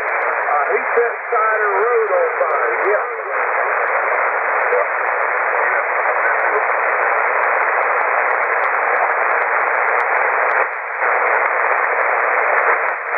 He got the right breath. Don't get that catalytic converter hot enough to set it off. If you got the deer hunting driving, sometimes you go up in them roads that wasn't used very often. They pull up in there and stop, jump out, and go catch the truck. Come back, the truck be on fire.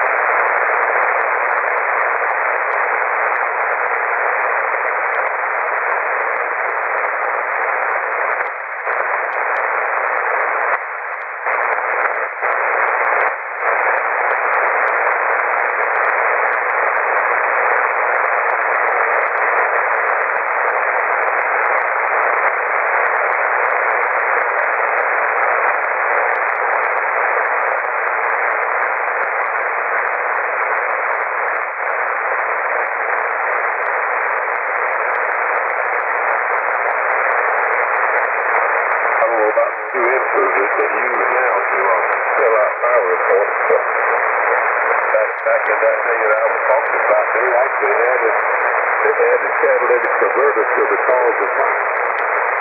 Put it on the fire report, all you have to do is check it.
going to fly.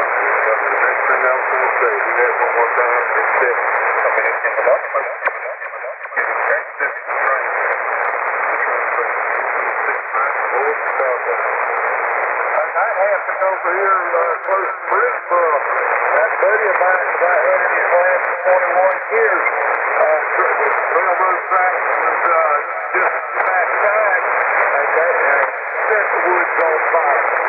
All that stuff up there, and there was a broomcake field, set that whole field on fire. Now, that other place today is doing a lot of work to the track to go from railroad kind of down to Louisiana. They have them all stacked up there. I don't know how big a place that was, but it was a lot of that track. Railroad ties fire now. Good evening. The time is 9 p.m. Wind advisory. Wind advisory.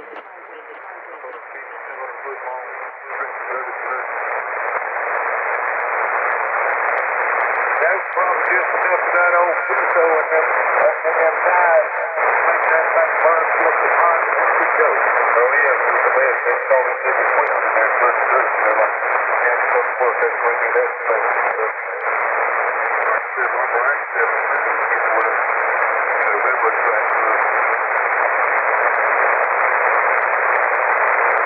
You might drop a brush stroke down there, you should have that for a hard to get the car.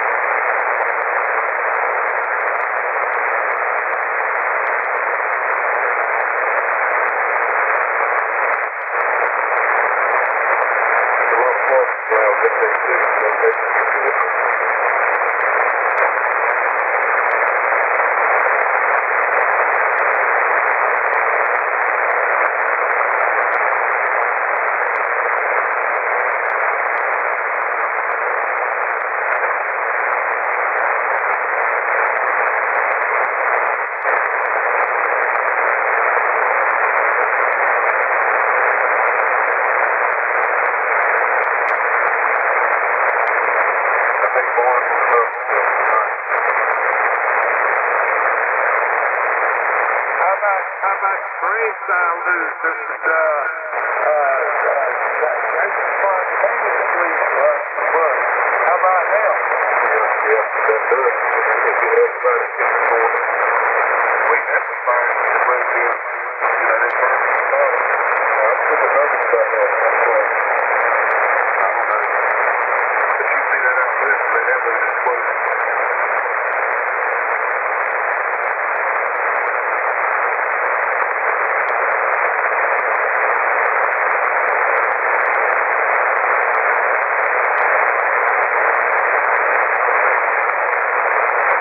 That does what makes it so bad is it's smoldering in its front, fuels up the smoke, bottom part of the bullet. That does.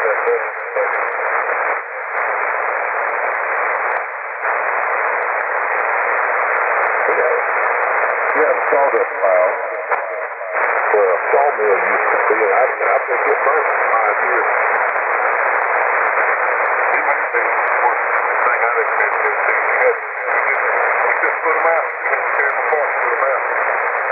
It's like you may be a farm. Big bales of hay in there, and you just pull the fuck out of them. That's right.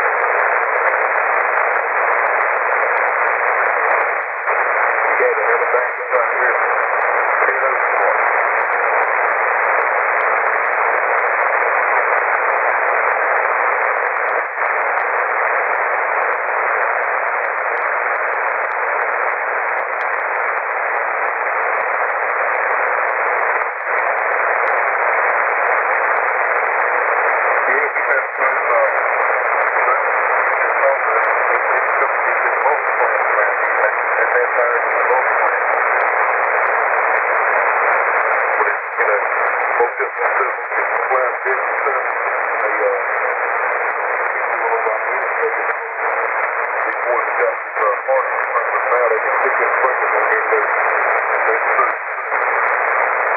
How about a peat bomb catch fire? That's another bad one. we got that space, Carolina Bay, Pittsburgh, the Grand Street.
Well, you know, Alabama's really good, and we all know that.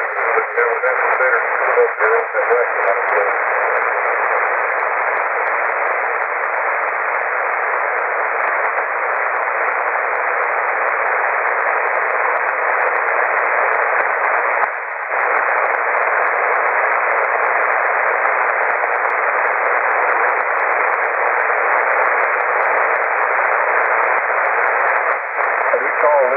Ricky just called first.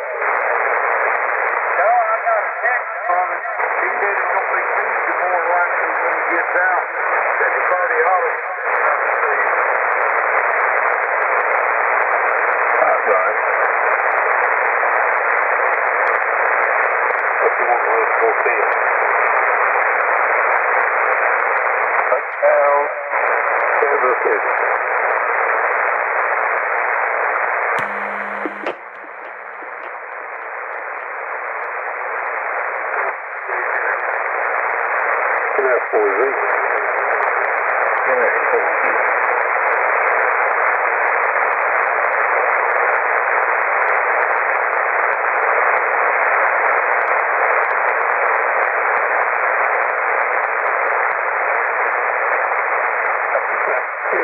To the right, but that one went in with the upright, but it was, he needs to kick that thing more toward the middle.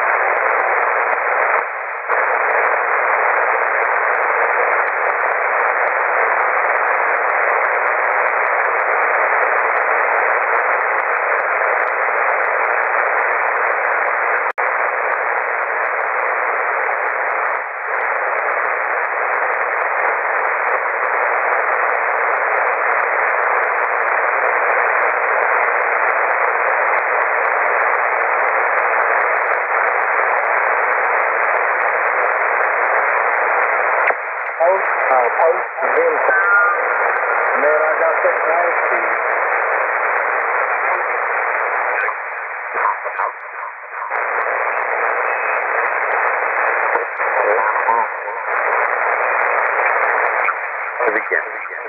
Okay, what Intercept does, the principle of conservation of energy makes possible.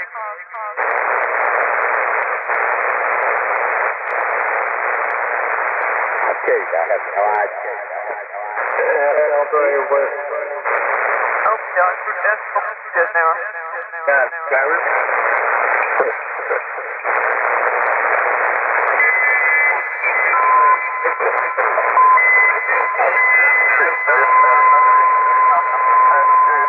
And see what they're broadcasting late at night. So it's been kind of a hobby of mine. And now that they have come out with the QESDRs, man, I listen to the fellas up in the Northeast and just all over with the QESDRs. That's pretty fascinating. And for a shortwave listener, that's really a lot of fun. So, back over to you, Larry, to see how conditions are holding up. W1UUU N5KMD.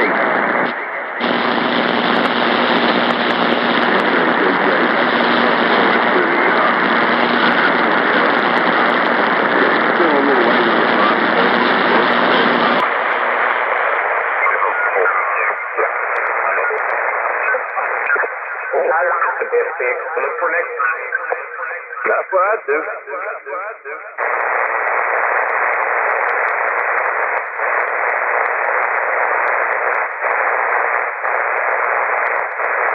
Showing high school football now.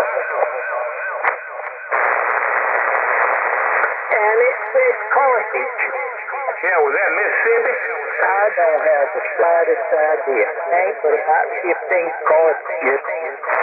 Hey, what's Carthage up there in Tampa, Travis? They're in the playoffs.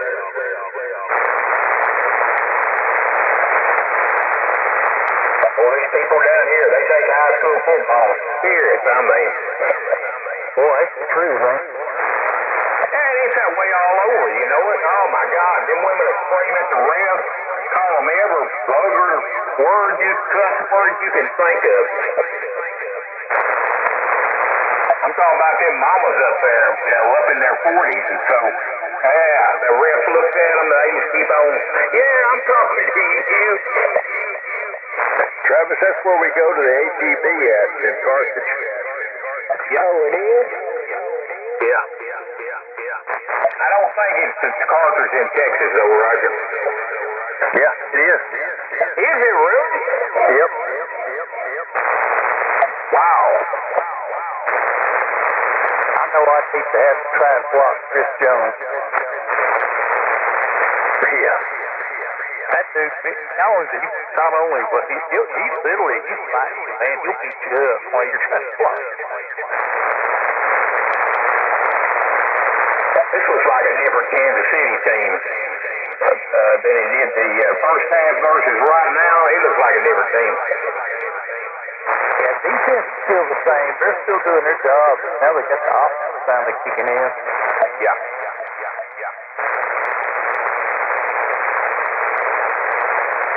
$2, Wayne. No, I can't afford it, Roger. I wouldn't even want to play on Kansas City's defense with Chris Jones because he's the captain. And if I disappoint him, I'd be afraid when he's going to do to me. He'll spank you, Dan. Well, he'd hurt you, man. He'd beat you up, slap you around.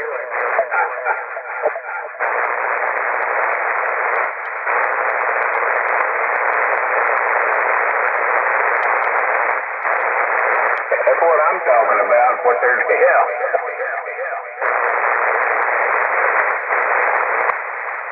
Yeah, right there, Dan. Well, I tell you, man, he's a big old boy, and he can move. He moves like a little guy. You have to pull out that hog bag, Travis. Yeah, I'd tell him, say, whoa, leave me alone. Number 77? Forgot his number. No, number 95, Chris Jones. 95.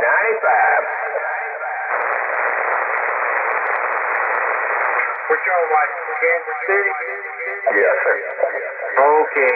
Yeah, that's the game. I got it on there. It's like my back is to the TV, my head is to the computer.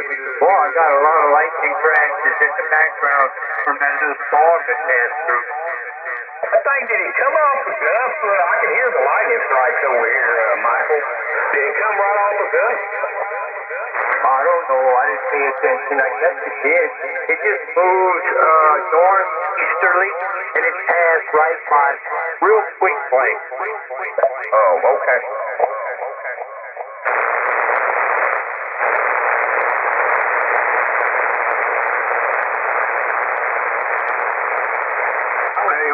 Whatever the blocking on our special teams need some more. Oh, definitely. Hey, who did Stroud play for? Y'all remember? I don't. Not me. Can't remember. Y'all saw the Colts quarterback messed his leg up today. I seen that on a replay, Roger. He's out. I seen they showed the other quarterback coming in. Boy, that was bad, wasn't it? They said he was out for the year. Yep, some kind of Achilles injury. Yep. There's that big old 95 you're talking about, Dan. Yeah. Yeah, he's a monster. I'd hate to be quarterbacking against him and knowing he's trying to get me. I'd be scared dead. Stroud played for Ohio State. Oh, did he play for Ohio, Dale? Yeah. Okay. That's what I was thinking, Dale, but I couldn't remember, but I knew it was one of the big ones. Yeah, he was Heisman Trophy finalist back there, too. They lost yesterday. Yeah, Indiana. That was a good game. Oh, I know. I loved it. Yeah, I watched it. Gentlemen, I think I'm going to slide out of here for the night. Y'all have a good evening. Talk to you tomorrow night. 53s, everybody. KI5TLE. 10-3, Ron. 7-3, Ronnie. 7-3, Ronnie. Good night, Ronnie. 7-3, Ronnie. What'd you do to your radio, Ronnie? You sound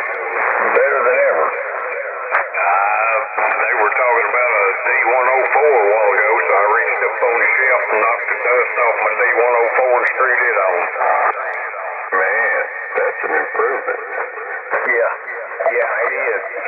Yeah, I started out a while ago. I was up way too close on it, and they said, not quite. Back up a little bit. So I backed up about 6 or 8 inches from it, and I think it helped it a little bit. Well, you sound important now. Sound like the man.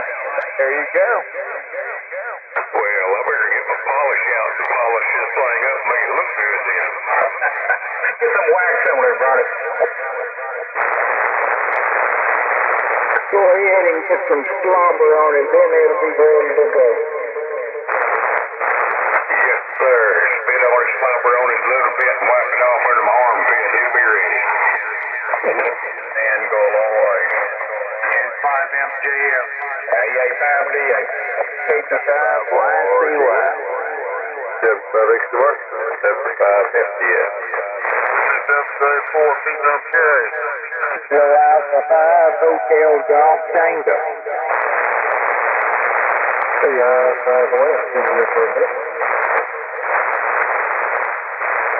Justin doesn't sound very bright tonight. I know what kind of money sounding. Probably is a little buddy. Because I'm working on something. I just want to at least make sure that I'm getting audio out. Yeah, you already may be a little bit off on your VFO as well.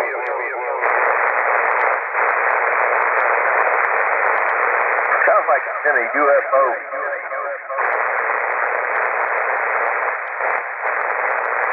Yeah, he's real based in my house. I can't understand.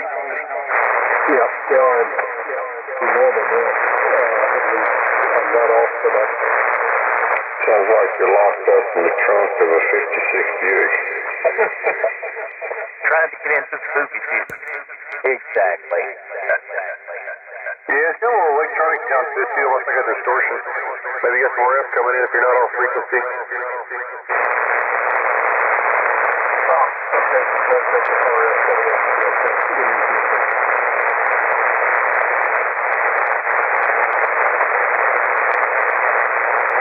Yeah, Cheech and Chong, El Bichuacon. A drive-in theater is what you were talking about, Dan. That's right. Once the drive-in. That's Cheech and Chong just one like that. And they had somebody locked in the trunk. Yep, I've seen that one. Poor buddy of mine used to have an old Cadillac tail dragger. Hell, we put about 6 people in that trunk. That old man that let us in there, he knew we were all back there, but he just smiled, just let us in. He's a nice guy. What? They made their money on possession. I know, and we thought a lot of that, but I missed the drive-in. Is there any of them left? Do y'all know, guys? Is there any of them in the whole United States left? I think there's still one. There was one in Abilene last year. Somebody had opened up the Tower Twin, I think is, but I don't know that it's still open. Y'all remember that one that was over around Lufkin's? For me, guys.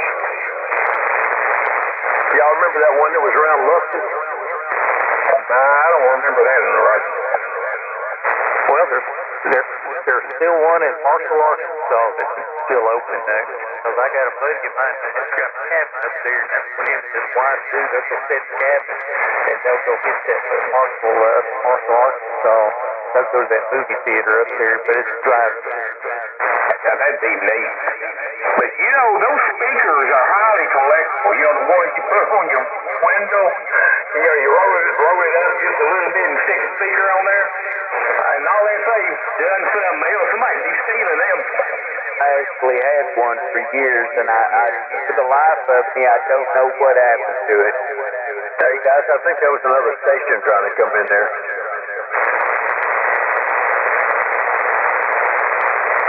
Go ahead, station.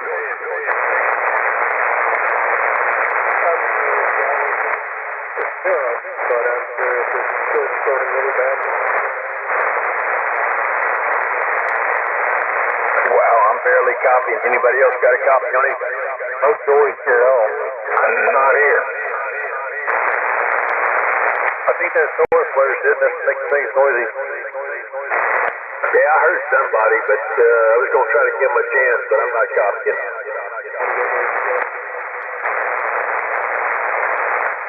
a pretty basic station. If you get a little treble in there, it'd probably help. Yep. I can hear him, I just can't copy. Yeah, okay. That was when he was running. Oh, wow. Yeah, this is quite basic. Okay, interesting. Got to rectify that. That sounds a lot better. Yeah, copy. Okay, that's okay, yeah. I'm playing with a little bit. I'm not running a whole lot of power right now. Only doing 100 watts. I got to find out why things not talking to my amplifier, but okay, at least you can hear me. Call sign, please, call sign. Hey, I found that. Slowly, phonetically, please. Delta, India 5, Oscar Sierra, America, Italy 5, Ocean Sugar. India 5, Ocean Sugar. Copy? That's Justin in Austin. He's a regular. He's just testing some equipment difference tonight. Okay, I just wanted to make sure I had it. I'm starting to copy you now. Somebody else pick him up, as this is N5MJL. Yeah, that's Justin, Mark. Mike. I mean, Mark, Mike. And I don't doubt it. I can hear you all the time. Working on a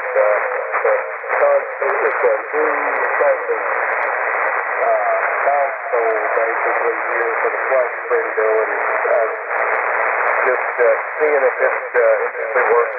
Uses a web interface and kind of work with it in the back. Things on web services and stuff. And at least it is 100 watts is coming out. Hopefully recording today. You're 10 over on me in Buffalo, Oklahoma. You're sounding a lot better now. What was this call sign? My call is Alpha India 5, Oscar Sierra. Alpha India 5, Oscar Sierra. Over. Okay, this is the Alpha, thank you. This is November 5, Mike, Juliet, Lima. I'm down here in New Iberia, Louisiana, about 30 miles off Avery Island. You're sounding good down here now. Good sounding station. N5MJL. I think I like that, but I'm discussing something I got to figure out why it doesn't work with the amp, but that's okay. This is 100 watts, and this is a Royer RSM ribbon microphone, so it's got some weird characteristics. Roger, Justin. Good copy. On 100 watts. Good copy. Very good. So it's y'all aren't hearing any artifacts or anything like that in the equipment? No. Okay. So that problem is solved. Okay. Just need to put a little power behind it. Just there you go. Check me out. Kilo Alpha 5, Hotel Golf Tango in Georgia. I'll talk to y'all tomorrow night. Good night, Travis. Secretary, had a kiss for me. Yeah, me too. All right, Travis. Have a good one. Hey, Travis, don't leave. I got to ask you a question. All right, Ed. Is that 66 drive-in still open at Carthage, Missouri?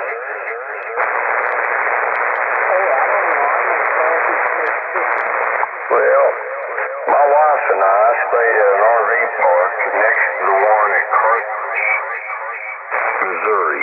And it's on old 66. And it was a big drive-in. That thing was full. That's only been about 3 years ago. I was somewhere not too long ago, and I can't remember. It might have been a damn year ago, and it seemed like it was yesterday. You know how old people are. And I pulled up there, and I said, look, there's a theater, and I pulled up there and read what was on the news, but I can't remember which time it was. Well, it was pretty big.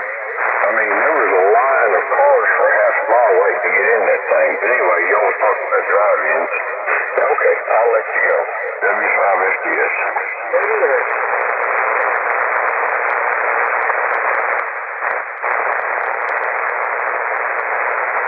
Dale, I wish they had one down here that I could go ever not been one in decades, that would be a neat experience.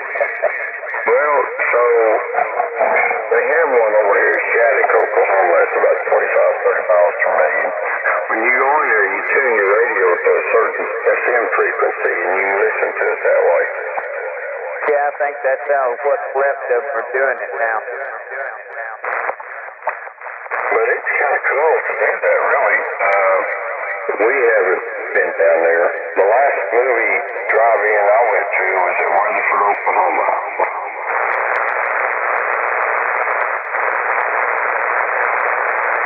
The last one I went to was Wichita Falls on Shepherd Highway. They had the one there for years and years, and I think it's still just a vacant lot out there now.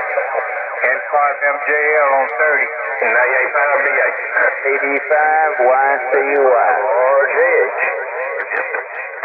35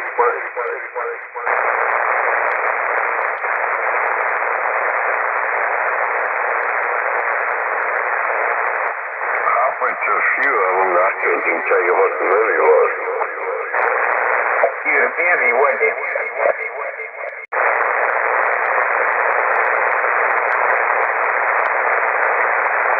Did Jerry check out, or did he fall asleep? I hadn't heard him on AD in a while.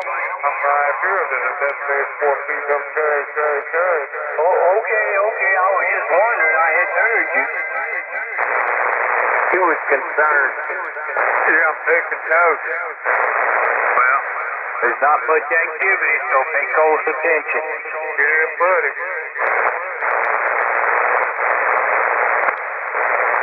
All right, I finally found the FT8 101 setting we're looking for. You found the setting? Yep, you're the one, the FTDX 101.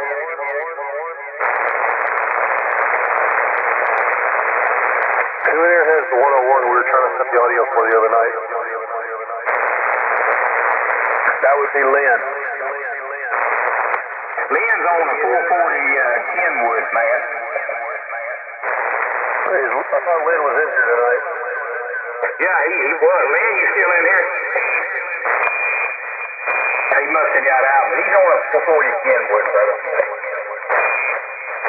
Those Kenwood really sound good. Oh, they do, Michael. They got the great audio. Even the 430, 440, and 450, great audio. That icon sure has come a long way with that IL handheld microphone. Yes, sir. Wind advisory. So y'all can hear it. Yeah, go ahead. I'm still in here. Hey, Wayne. Go ahead, Lynn. Matt wants to talk to you. Yeah, I got the 440. I was wiring up the big static real quick, see if I can work. Yeah, it's not right. Okay, well, I found where that setting was we're looking for in the 101, the wired transmit audio. Yeah, I don't have the 101. We were looking for bandwidth, I think, from 440. When the 440 come out, it was just as phosphorus as a 7300 I. Oh, yeah, it was. Hey, Wayne. Yeah, go ahead. Hey, I just thought of a trade we could do. I'm almost scared to ask. No, for the helmet. Yeah, I know. That's what I say. I'm almost scared to ask. I've got a High Pro Set 7 headphones with the ICOM microphone element in them. I'll trade you for it. I don't think I need that, Roger. I can operate him. Keep on digging. Well, you know, it's. Do you have a set of headphones? No, I don't have it, but I don't care to use headphones and do all that. This mic you told me to get, I like it fine. Okay, all right. I was just, man, I glanced over there at it. It's hanging on a nail in the shack here, and I thought I might throw it out there. Well, I appreciate the offer, brother. Hey, Wayne. Yeah. Man, I swear, you sound like someone that did business with my dad over the years.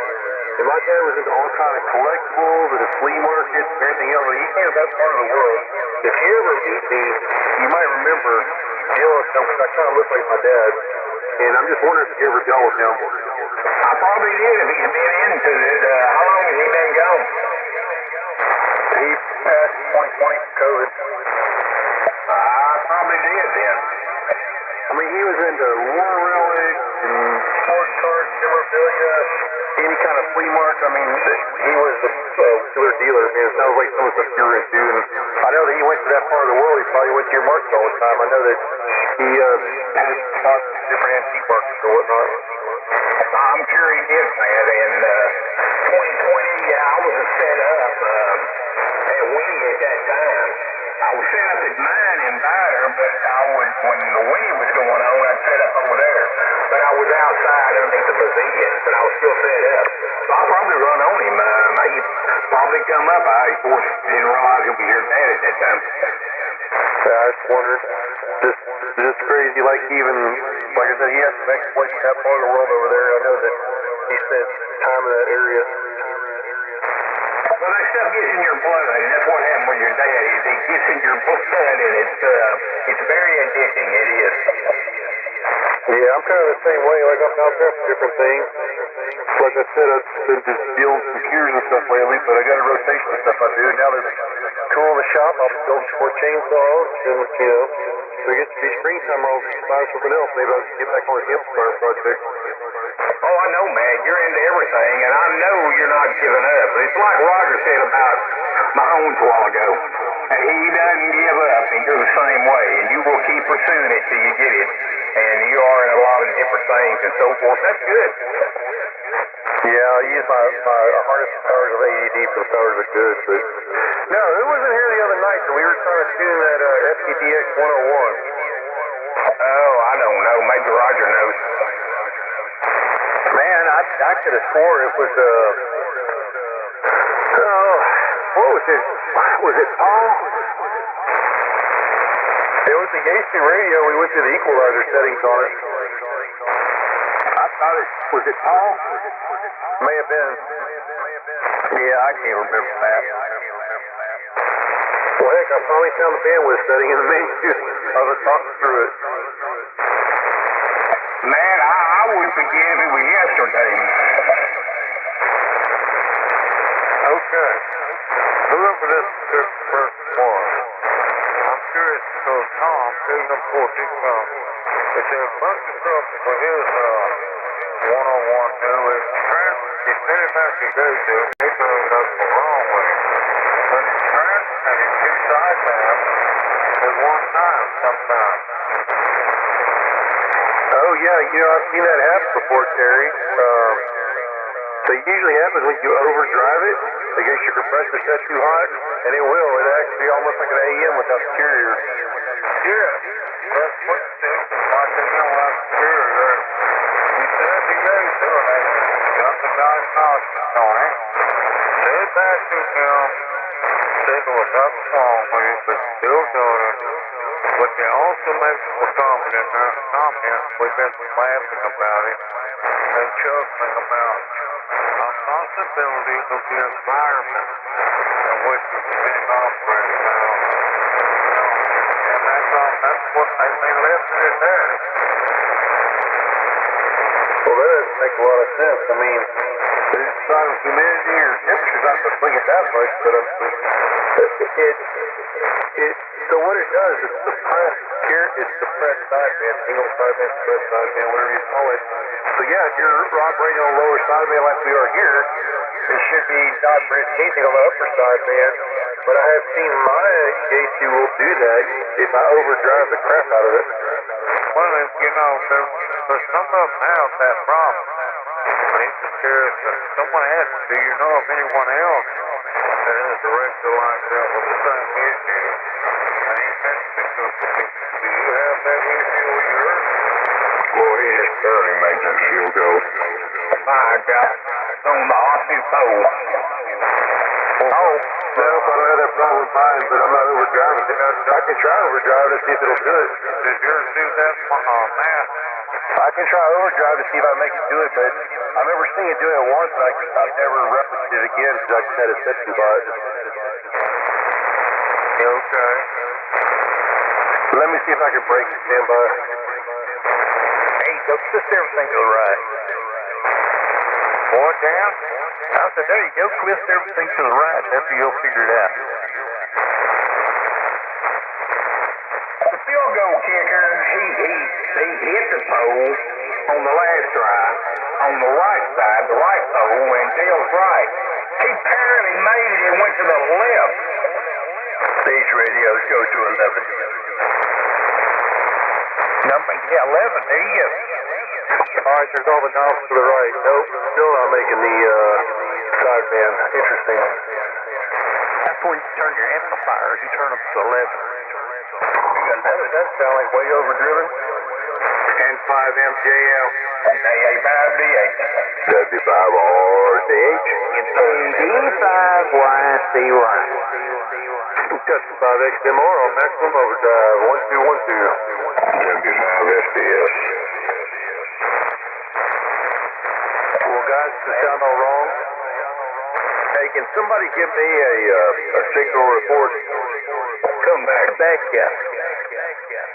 For what direction you want it in? All right, W5RJH, test 123. 40 over. Well, you're 20 over, but I got the RF gain back some attenuation in there. 20. Not slow. 20, and I got 10 dB. Roger, roger. Thanks, fella. You're smoking. Wall to wall and treetop tall. Yeah. Seriously. Thanks, sir. I don't know how much better you could sound. Does my audio sound like garbage now with everything cranked to the right? I don't like that. Put it back where it was, Matt. Yeah, put it back. Turn on purpose. Are y'all seeing a second sideband from me or no? No. All right, well, I can't make it do it. It's only showing sideband on the left.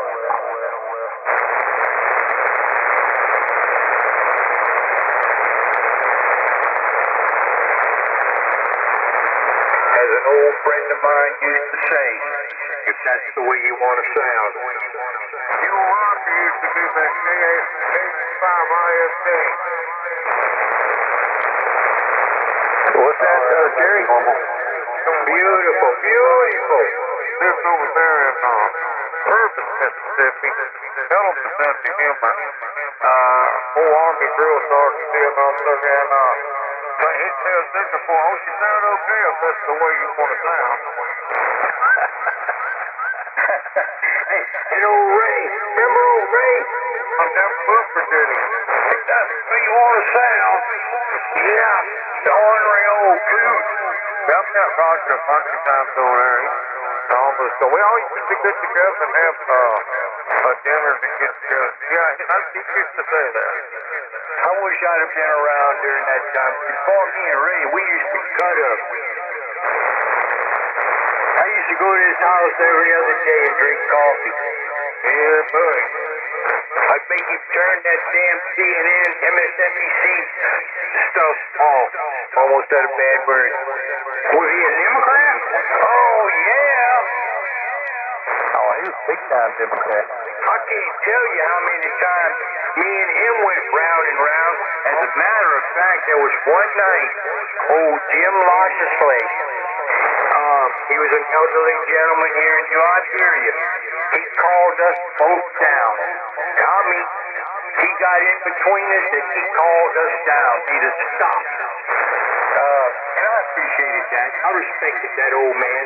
Went to his funeral, used to go visit him at his house. Made up a bunch of coax jumpers for him because his hands was all messed up. Sweet old man. But he was a Democrat from the old back guys like our grandpas and great grandpas. It wasn't from this damn bunch of misfits and no good rascals that they are there now. You know, that party went into what you call an metamorphosis. Even believe when I told him that New Orleans was a sanctuary city. I could not make him believe it. That's what I was going to say, Terry. Democrats used to not be bad. Oh, no, man. If I'm not dead, grandpa's the mountain to all. Look at what they're putting out. They'll be up It's a bit fun in D.C. Yeah, it was way different in the 60s than it is now. Oh, yeah, he wasn't bad. He just believed all the fake news that they spewed at him. This was during Obama's time, and he just believed it. He ate it up. Got Obama hung him in. Oh, good Lord. He did bomb damage. Democratic Party back when John F. Kennedy was president was I was a Democrat starting out. It was a good party, but wow, look at it nowadays. That was a completely different animal. A completely different animal, Joe. That is exactly right. They have went so far to the left. They let these far lefties push that party so far to the left. And those people are trying to get rid of the old Democrats in there. They're doing their damnedest, Omar and them. But that party has went way too far to the left. It's horrible the stuff they come up with. For Wayne, the old ones in there, like Schumer, they're not worth a damn either. I know. If they run them out, no big deal. You're right. That's what they're trying to do. Well, they can take the party even further left. Yeah, let them go ahead on. Maybe people will catch on. I doubt it. Some of them are so stupid, but it's a possibility. He's just a puppet for the money. Yeah, well, absolutely. Well, these people, the thing about Trump, it's going to take a little bit of time to get all this stuff working. And these idiots can't understand. It's going to take about a year or two to get all this stuff working. And they want to flop to the other side. And it's just stupid, man. It's just going to be a big failure. Just because it won't move fast enough for them. The only thing they're interested in is instant gratification. Yeah, that's what I'm saying. It's not moving fast enough. They need to give it about a year or two, and this stuff's going to work. It will. If just give it a little time. Hell, it can't happen overnight.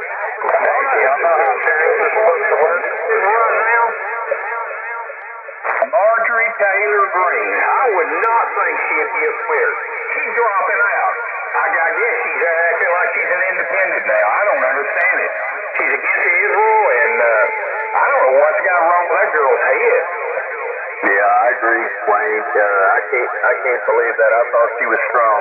I thought she was strong too. I watched a little bit of her on 60 Minutes, and I go, you got to be kidding. She's going through menopause or something. I don't know what's wrong with that girl. She was on 60 Minutes. Yeah, she was on 60 Minutes. She was. She said, no, she was not MAGA. She wasn't MAGA. I think she said she was America First, but she wasn't MAGA at all. And didn't want to even associate with that party. She has lost her mind. I guess I'll catch up on YouTube during the week. Probably somebody paid her a little bit of money, Wayne. Well, they thought the same thing, Roger.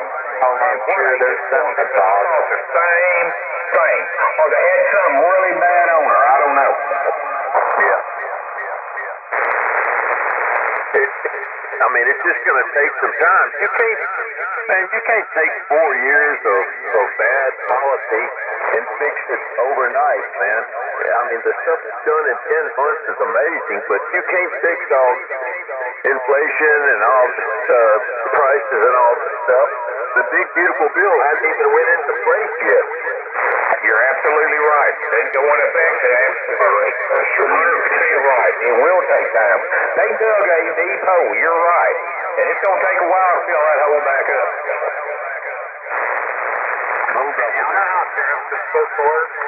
It'll get greater later, but it's probably going to get worse first. Well, at least we're not going, at least we're maintaining. You know what I'm saying? We're not going down. It's going to take some time. Y'all looked at your gas prices lately? Nope. Gas prices here, I think they're getting ready to go below $2 a gallon. They're at $2.12 at Raceway. It wasn't that good here. I think we put gas in during the week, me and Sharon. It was $2.21 or $2.28, something like that. She said, wow, look like, I said, babe, it's not under $2 yet. and that's where we want it. So it's kind of looked at me, I said, well, that was during the Trump administration. I said, the last administration messed it all up. Now look at it. Right. Well, I mean, at least we have hope. You know, with Biden, we had zero hope. You know, it was doing nothing. Well, that ain't no shit. So, at least we have hope now that somebody's trying to do something better. I'd like an update on the strategic oil reserve, and one of the main reasons for that is because I used to visit the one in Hackberry very often. And of course, that was during the Obama administration, and then they had a little Trump, and then we had the mess. But I'd like to see N5MCL, there's my little Hilly, but I'd like to see what's going on at the strategic oil reserve and how much he's pumped that up. This is WA4PM Curve. W5RJH. A5D8. 55YCY. D5SDS. P5MLO. This thing still putting out, guys? Yes, putting out. Yes, doing good. Okay, I tried wiring up that A set at D4 and I tried to test it earlier and I didn't get nothing, so I might have to look further into that. Where are you located? I'm just outside of Beaumont. What's your call? KI5MLO. Yeah, okay, MLO. I got you. Hey, Lynn. Yeah.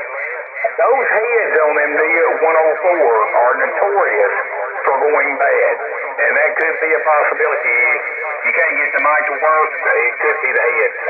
They keep the radio, and I left the circuits installed in it with the 9-volt battery and all, but I don't think it's putting out. You don't need a preamp. I've been hearing about this D104 all night now, and nobody has said nothing about it to me. The D104 is a high-impedance microphone, and the input circuit on the Kenwood radios is low impedance around 600 ohms. So you might have make what's called a little audio line transformer that they make to make that transformer impedance mismatch there, and that microphone will sound good. Get rid of that preamp.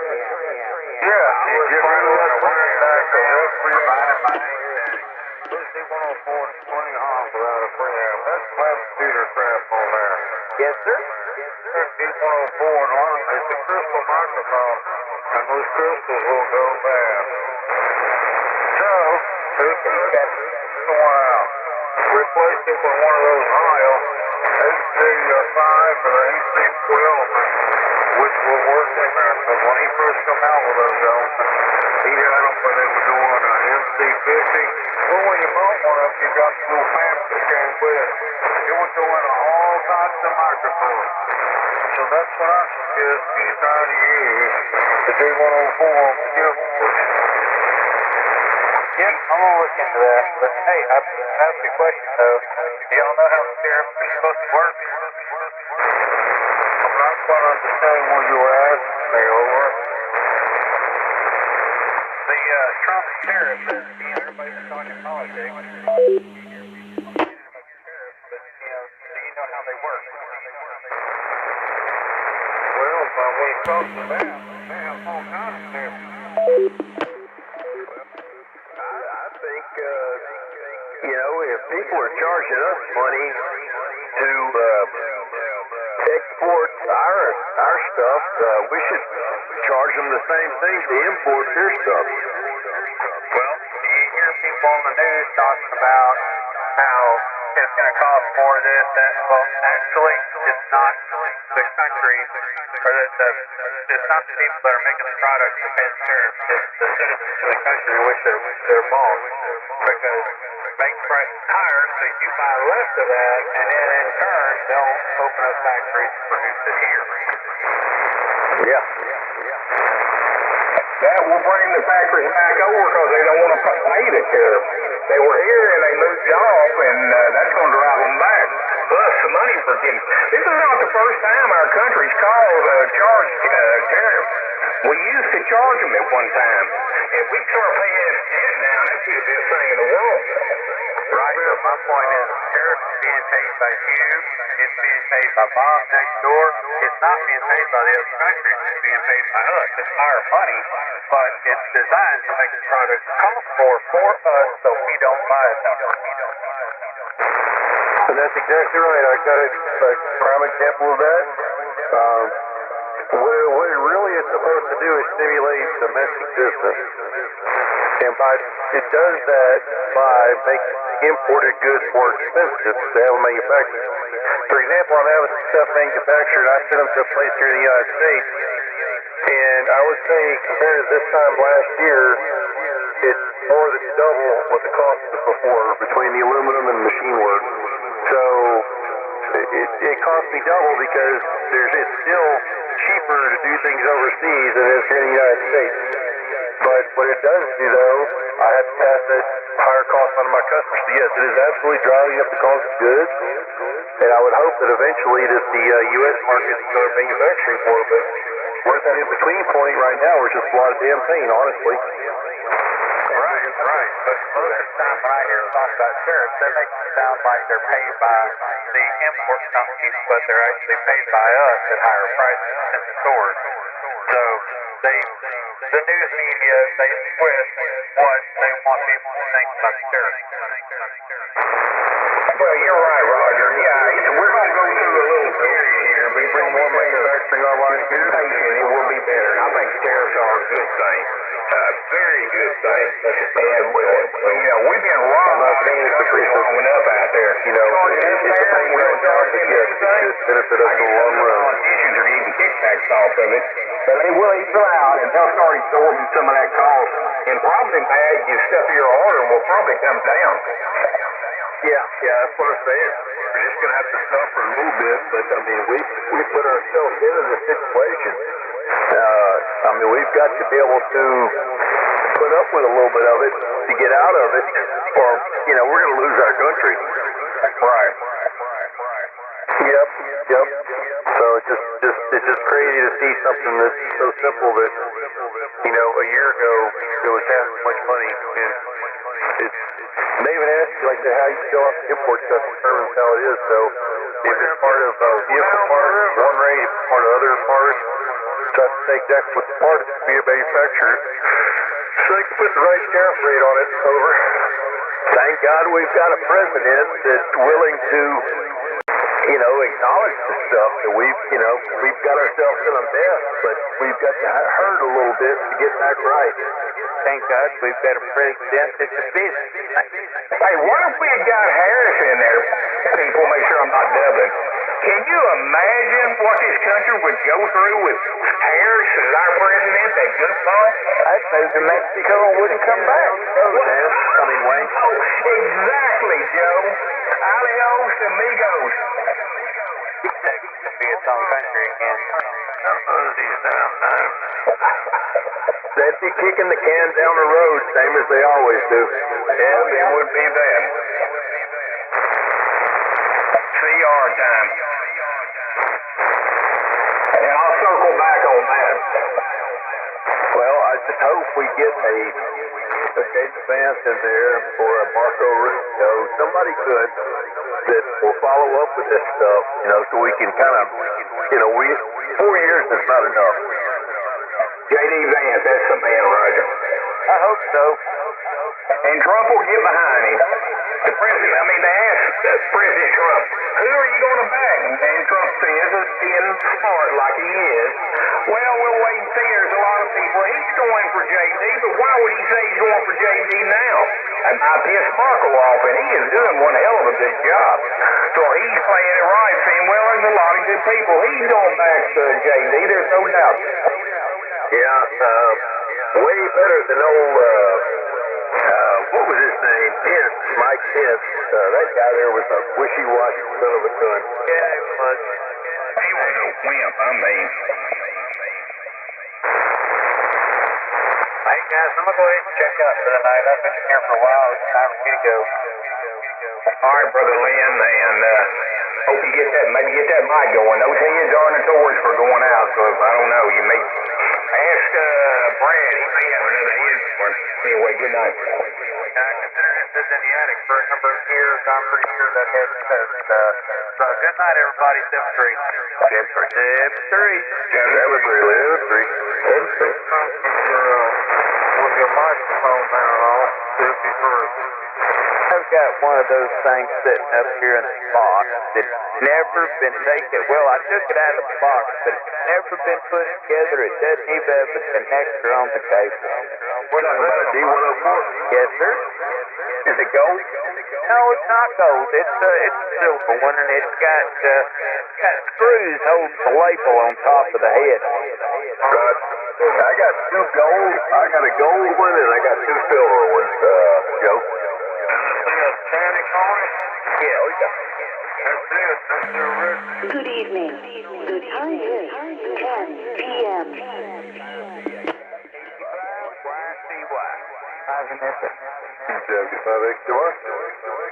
I've got one that's about 6 or, well, maybe 5 inches shorter than the other ones. Have y'all seen one of those? I have seen one. Yep, I have. That's a super microphone sound. They made a static microphone here called an NPAL. It was designed for side sound. Have y'all seen one of those? It goes right, it interchanges with it. I don't believe that I have. Not me.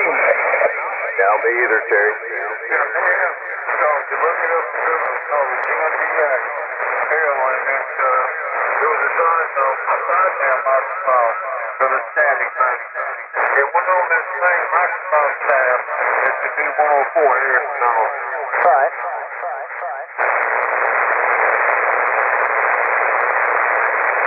Well, I tell you what, I've got the original microphone that came with my Drake equipment, and that D104 drives it way better. You know, I've used the Drake mic stuff, but the D104 drives it a lot better. It's got a lot more drive in it. I thought the Drake came to Sure. Yeah, well, it's, let me look over here at this thing. It's 444, but it's got the Drake marks on it. Okay. It's like a what is it, a 444? Yep, a Shure 444. Yeah, that's what it is. It's just labeled Drake. Actually, it's a good microphone. Drives it better. It's a great microphone. I used one on the Kenwood I had, and man, it had a good sound to it. A green mic, a little stand-up mic. Yes, sir. Yep.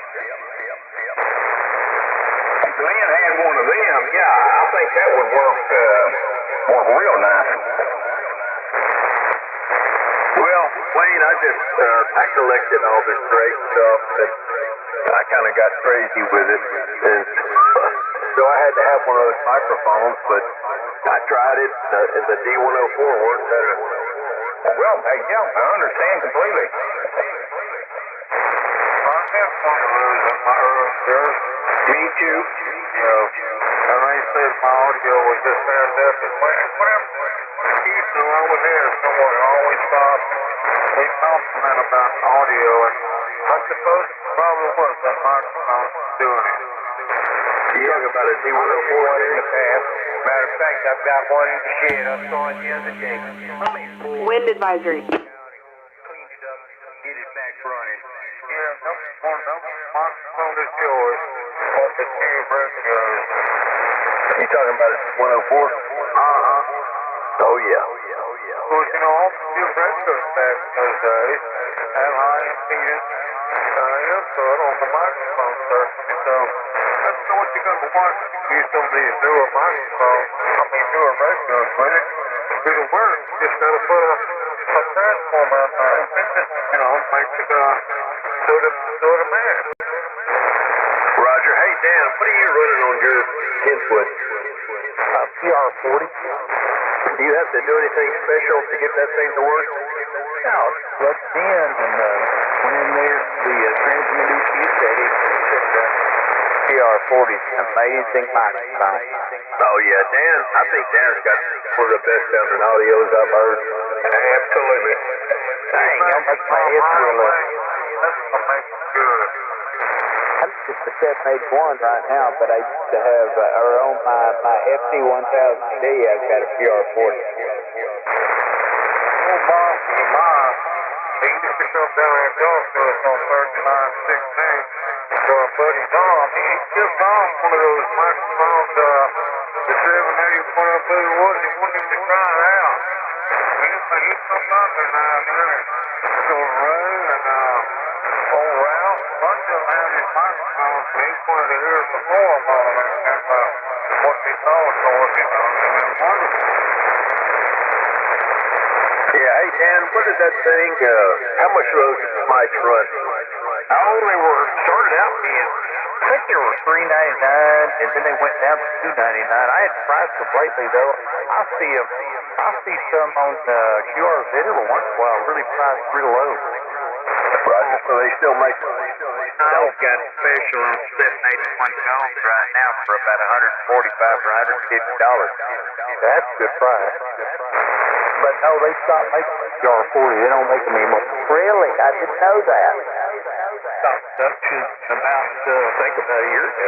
Wow, because I bought my QR40 about 2 years ago. Yeah, I bought, I've got a Howell Special Edition Gold line up in the closet there that I ran for years. And when I got to state 90, I put plugs into that. My wife said, "You need a microphone. You've been using that for like 20 years." So she convinced me I need the PR40. Yeah, I've got a gold line laying in the drawer. I think Mark wants to come try it. It's a gold line with the switch and the button on it. Yep, that's what this one is. This one's gold from tip to tip. This is a special edition. They only made about 250 of them. Dan, have you got it on a boom? A PR40, yeah. So it's on a boom that kind of extends out over your equipment? Yeah, I've got a PL2 boom. I've got it clamped to the back of my desk, and it comes up over here and comes out here in front of me. Man, that's what I need. Yeah, well, I got 3 booms in this shack. My hands are free.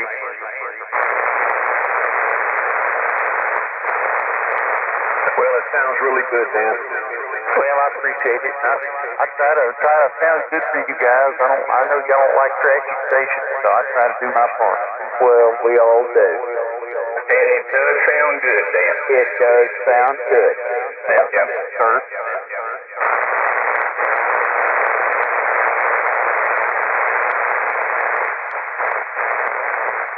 Wayne, it's starting to get interesting on this game.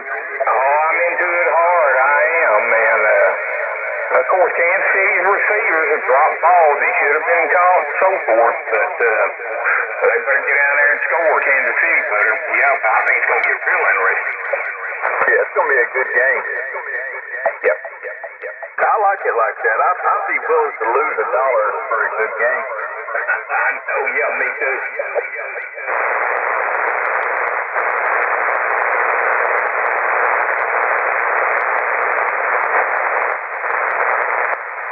So Wayne, what are you thinking on that helmet? What's going to trade? I don't know yet, Roger. I don't know what you've got up there to trade. I don't know, brother. We'll have to get together.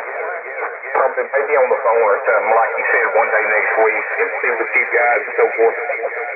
Is the helmet a modern helmet? You know, like one of the ones they wear nowadays?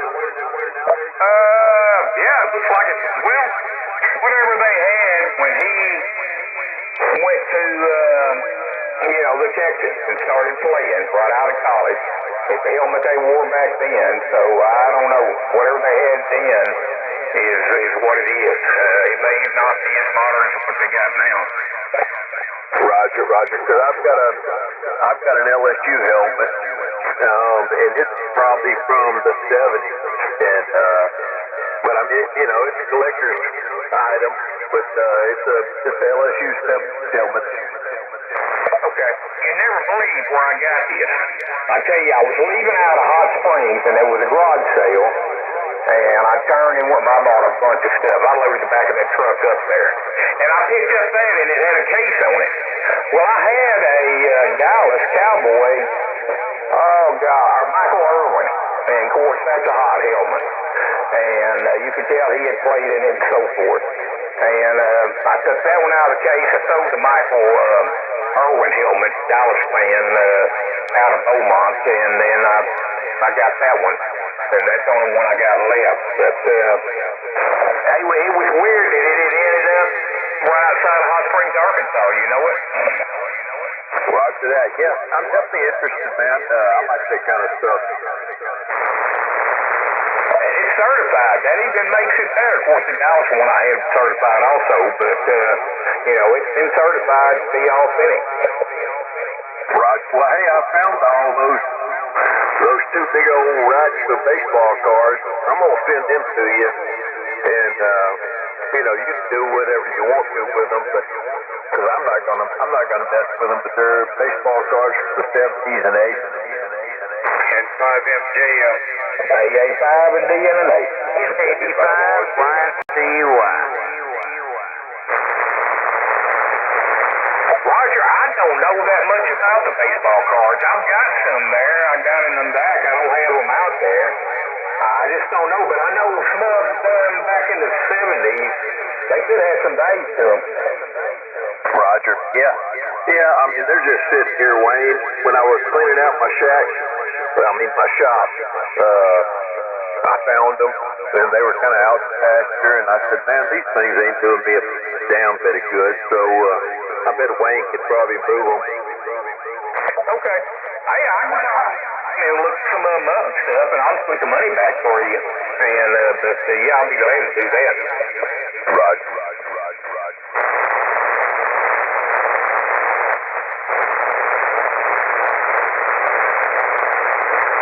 You could have some in there, really starting at the 7, and then not always, but the majority of the time from the 70s back. Then you can find some pretty valuable ones. Yep. I bought these at a garage sale, probably 10, 15 years ago. And I just bought them because I thought it was cool. And, they've been put up ever since, so who knows what's in there. Hey, Roger, I cannot believe that. Rice dropped another ball. He should have caught. And they done that just a little bit ago, one of them. I think they're throwing this game. I really do, Roger. I wouldn't be surprised. Well, wait a minute. I'm wrong. I take that back. That wasn't a catchable ball. I'm seeing a rerun. I don't know if he's as bad as that ball needs to be caught. So let's make a little bit more effort, I think. I agree. It's almost like they're faking it, isn't it? And they don't get up there in position. They practice, and Mahomes knows exactly where they should be in that field. He can be blindfolded and those balls to them. So, I agree, Dan. Well, all this crap that's been coming out about this, all these rigged deals with all this sports betting and stuff, I wouldn't be surprised about any of it. Oh, I agree. I've heard about it too. You're right. And that makes me sick, because go out there and play the game right, you're already getting billions of dollars for your contracts. Why do some kind of rigged stuff for $100,000 or whatever? Do you need that much more money? I agree 100%. Yeah. Well, they get paid more money, and they're already getting paid more money, really, probably than they deserve. And now they want to throw a game to get more money. It just don't make sense, does it? No, it doesn't. Somebody's trying to blast us. You always got them old drive-bys. Yeah, let's keep on messing with the games like that. They won't be a game anymore in a couple of years. Exactly. That's right, Dan. And they're not doing nothing to y'all's signal. I guarantee you that's what's going to happen. People catch on. They're already publicizing the fraud going on, and you're right. They will destroy themselves. It reminds me of one of them old bicycle was. It was bad, huh, Terry? Remember old bicycle whistles that make it sound like. Hell, don't feed the monkey. Exactly. That's right. Terry? Hey, Hey, Jerry. I found me a P-base for $750. Now? No, on reverb. Okay, that sounds good. Going to fit it?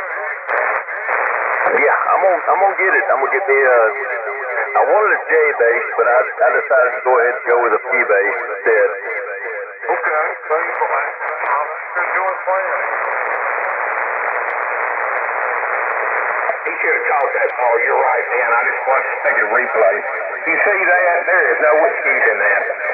Well, it was a crappy thrown ball, but it still got to him, but he still should have made a little bit more effort to land onto it. I think he could have got that ball a little more effort. It looked like to me if he really, really wanted to catch it, and this is an important game. This is like a playoff game. He could have caught that ball. Yeah. And Mahomes, he's getting frustrated. I think he's catching on what's going on. Well, his offense is not doing a very good job blocking for him at all. They haven't all that long. They're probably in on the fix. Well, y'all check me out. I'm going down fast. We'll catch y'all tomorrow. And 5MJL. Good tonight, Mike, for 73. 73. Have a good evening. 73, good night. Man, I don't even want to think about that. Hey, I'm on an ID, guys. I'll set my timer since Michael left out. AA5DA for ID. W5RH. M5 Spencer. 85YCY. I don't even want to think about throwing games. I mean, unless they contact me, and that way I can win some money off Wayne. There you go. Well, seriously, like Dan said, if it gets around, it will run professional sports. You know, we're hearing about it in baseball and some of the other sports. I have heard some things on professional football that's coming out on them. Yeah, it would definitely run it. I mean, people will get to the point. In college ball, I'm hearing some big. People just go to high school games, you know, and they play their little hearts out. They do.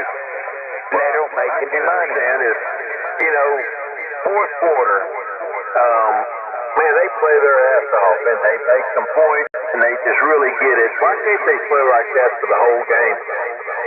Yeah, there you go. There you go. I've often wondered about our Razorback team. Yeah, Dan. I mean, why can't you get it the whole game? Razorbacks may be on the take, Dan. I don't know. I think they're just, man, I don't know. It's after this year, this big shake-up. We'll see, I guess, what next year looks like for both of them. How about how glorious it's going to be like they always do. Didn't y'all get a new coach, Dan? Yeah, we got the coach from, the Memphis Tigers. He came down here and joined up with us. Memphis Tigers. Something is wrong.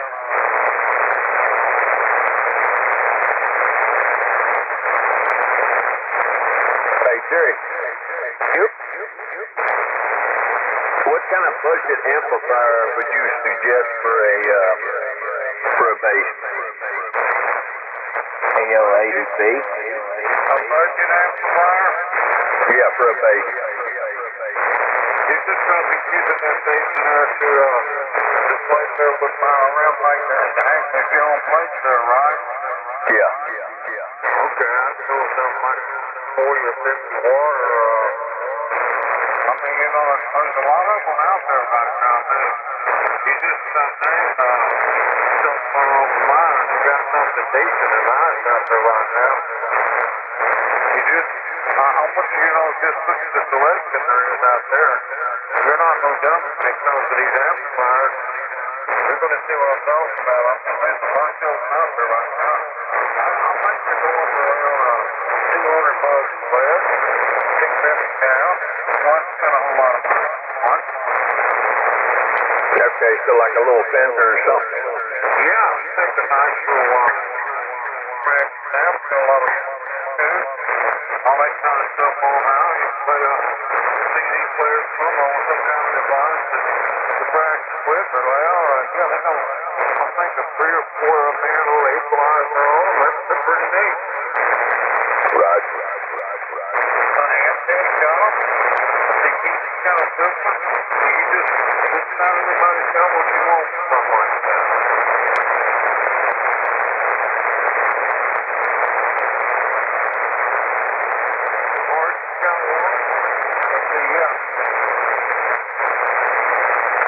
Roger that. Thanks, man.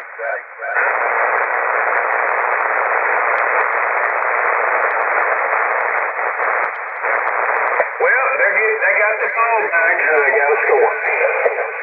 Yeah, see what happened for it. I mean, this is it right here. They got to take it down the field and score, tie this game up, and then go into OT, and we'll see what happens. Well, hey guys, I'm streaming, so I'm a little bit behind y'all. Don't ruin it for me. Okay, all right, but yeah, I'm joking. Y'all can. I don't care. no, you're not that far behind though. What are you, 30 seconds or something?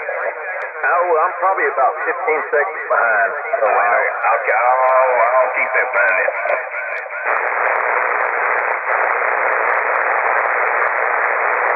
It's been a good football day, though, man. I tell you what, Chiefs game, the Bills game, it's been a damn good football day. And I missed all of them except this one. Yeah, my brother-in-law come over, and oh my God, I can't believe this. I ain't gonna say this, but my brother-in-law come over, and we did trim all day. We did the door trim, and we trimmed the aisle going from the living room to the kitchen. I had to replace that trim. Man, you about to get all that stuff done, huh? Yeah, we've got the trim done, and all we've got to do now is paint. We got most of the paint done. We just got some finish paint to get done, and then that'll be done. And carpet's supposed to be in Wednesday, and so it's just a matter of getting it installed, and hopefully it'll be maybe this week or next. Dan? Yes, sir? All I'm going to say is, I ain't giving that away or anything. This game is rigged, brother. It's getting to be very, very obvious. There's something going on. That right there that's mind blowing. That's mind blowing. That's getting pretty obvious, isn't it? Something's going on. Y'all can go ahead and talk about it. I'm there already. Okay. Well, you'll see it when it comes up. We don't have to say no more. It's unbelievable. You talking about that ball Kelsey missed? Yeah, I guess just now happened. Well, he missed one. Now he missed another one. He caused a damn fumble, and they got the ball. Yep. I'm with y'all. Okay. Look at him on the bench. You know, he's acting like, it's all ball. But you can tell that's even phony. I think he's pussy whooped.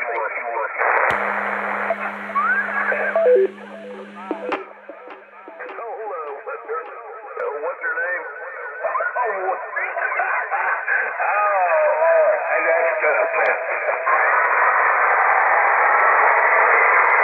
Taylor Swift, he's pussy whooped. Yes, I couldn't think of her name anyway. I can't remember 5 minutes ahead of me. Yeah, old Taylor.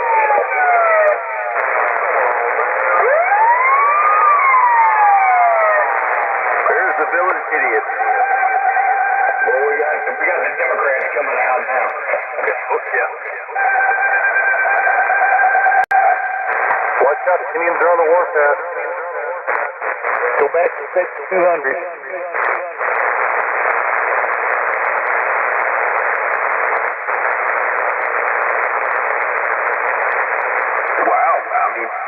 The way they got all upset like that, Wayne, they must be Chiefs fans.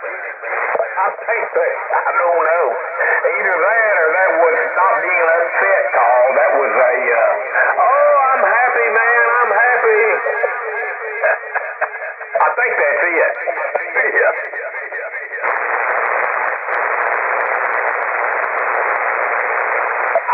this point, this game's over. I don't think there's no way Patrick can win when his receivers refuse to catch the ball. I mean, how do you win a game? Yeah. That Houston's going to keep it on the ground and they continue to make yards. So as long as that's going on, all of these guys are running, they're making 5-6 yards to carry. This game's over. Right. Well, Dan, I really thought I was going to lose $1 tonight. I thought, man, Kansas City, ain't no way they're going to put up with losing that many games straight. I really thought I was going to lose $1, and I wasn't too upset about it, but I think that was going to happen. Hey, I thought that we would end up tied. Now I was 3 down. Now I'm 2 more down. I'm 5 down, $5 down. I don't think I've ever been down that far with you. No, not at all, brother. It's killing me, brother. It's flat. Killing me, you know it. No, it's killing me if these ends are in on a scam. And I think it's getting so hard. You look at that coach's face right there. He knows what's going on. Yeah. Well, somehow one way or the other, the Chiefs didn't want it bad enough. They didn't want it as bad as Texas did. Well, that's also true. I agree with that. I don't think maybe they are wore out. I don't know. They just don't want to play no more. They don't want to get into the playoffs. That's a possibility. But look at Patrick, his hands on his helmet. He's going, how do you drop this ball, man? I think somebody made a lot of money off this game. A whole dollar.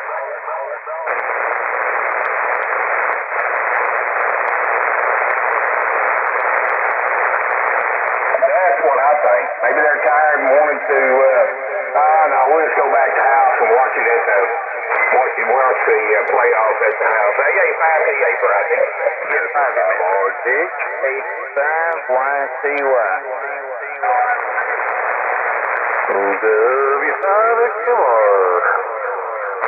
Wayne, I'll give you one more chance to double or nothing on it. You're right. I think I'll pass. I do appreciate it, brother, but I'm so bad. They told you this game, man. I don't think I'm even going to take them. I'm not even going to bet. I'm going to give you another team now. Why should I bet on a team that's going to throw the game? I was wondering when you was going to do that. Yeah, well, I'm to that point. I'll have to look around and see what I can find. Who is that? Who's the bad one? I tell you, the Rams are looking pretty good. There's a couple more out there. Yep. I would have taken the Bears today, but the Bears lost. I would have taken them today, but, you know, hey, they didn't do it. It's got the best record. There's another one they were talking about, and I've forgotten. The Patriots. Hey, no kidding. Yep, they're 11-2, I think. Wow. Hey, throwing down the hall. Be right back. Right. Come on back, Dano. Bring it on back. Well, I'm going to look around, and I'm getting ready to get another team, Roger. I mean, I hope you can understand, and I've stuck with them for a long time. And, but after they're throwing games, there ain't no sense. No, I understand, brother.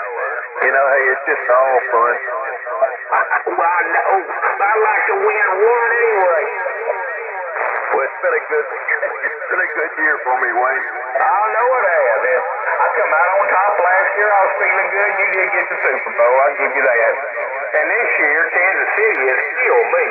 And now I'm figuring out that it's all been rigged. Yeah. You had a damn good year. And I like that it goes back and forth. Yep, that's good. Well, the year ain't over with yet, and I'm going to give you another team. We'll see. It'll be competitive anyway.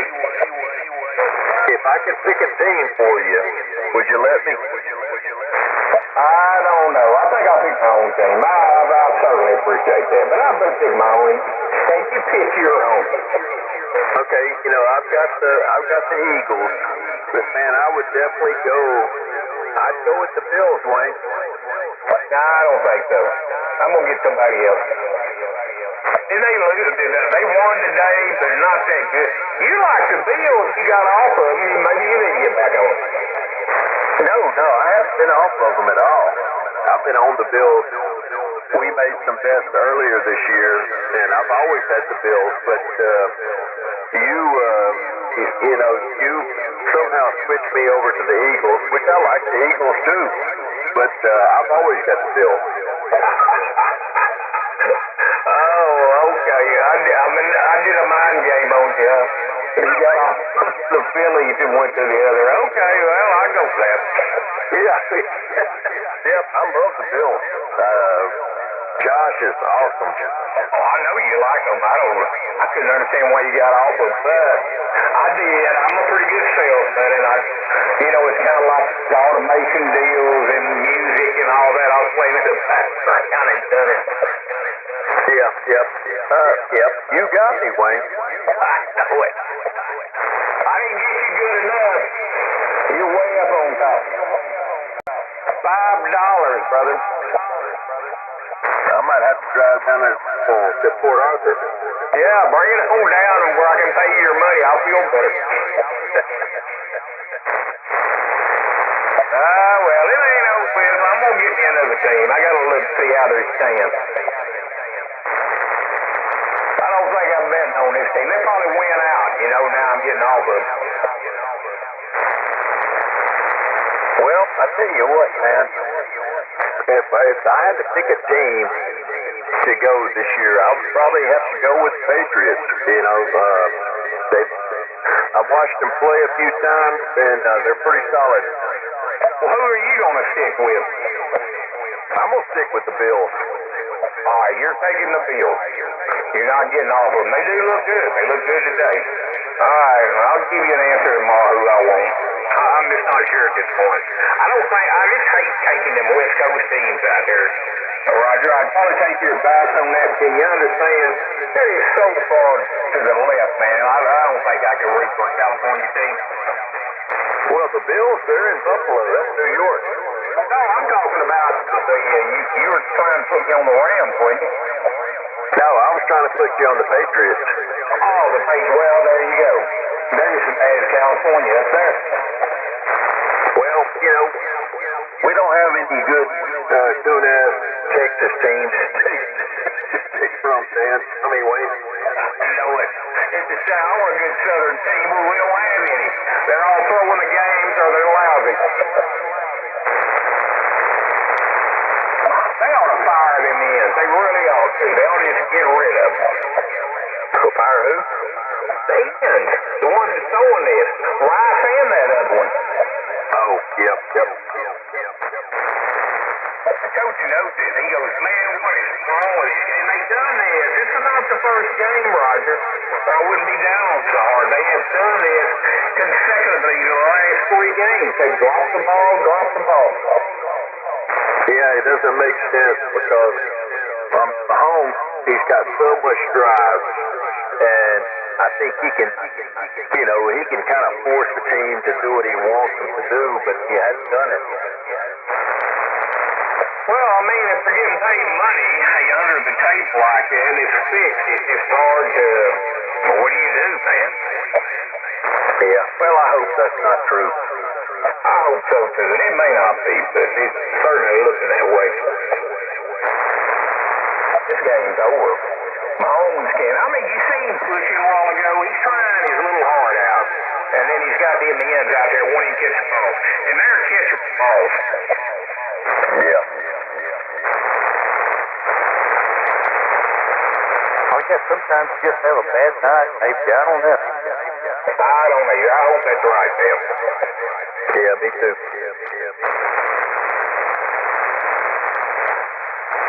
I don't even know why they're trying now. 14 seconds left, the clock's going down, forget it. They're 2 scores down. Nah, it ain't gonna happen. Well, Wayne, to make you feel better, Dan whooped me the other night. Really? Okay. Well, that doesn't make me feel any better. I'm still whooped. I don't care what happened with Dan over there. That don't make me feel no better at all. Yeah, Dan had them lines. Yeah, well, I know. If I was Mahomes, you know what I'd do? I'd just walk over and I wouldn't. That'd be Marjorie Taylor Greene. I started to say I would walk over and tell Reed go with, put the backup in there, give him a little bit of playing time. I'd go where and tell him, this thing's rigged, man. Put the backup in there. We'll get rid of these ends during all season. I can't believe it. I really did not expect this tonight. I would have bet money on it. Oh, I did bet money on it. Yeah, I bet money on it, but I didn't have a good feeling. No, I didn't either. I thought, well, surely it's winning. They're ready for the season to be over with. They go home. And they don't have a damn good draft pick either. Nope. They about middle string. I'm going to tell you what, Houston is really, and Houston fans, if y'all are listening over there, I hate saying this, but they're not an A team, are they? I would give them a B-. That's about where they're at. Yeah, but boy, they're trying, though. Yeah, at least they're trying to put the effort in. You're right, man. Like you said a while ago, they don't win more. I mean, their defense, did you watch them last week? Yeah, they got one hell of a defense. I agree with you. But how they stack up with Los Angeles, New England, some of these other teams? Yep, they're not complete, but man, sometimes that defense is all it takes. Yeah, that's true. But you got to score too.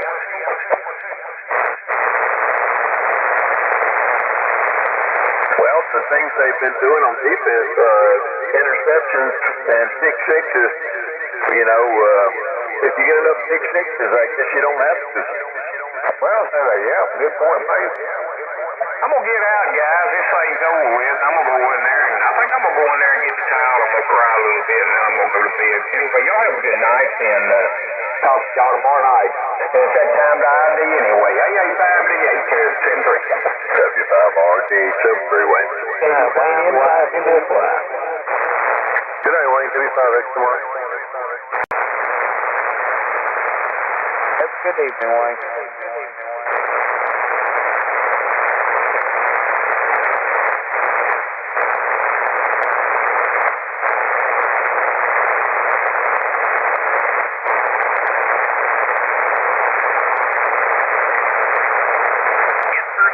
Is over. Yes, sir.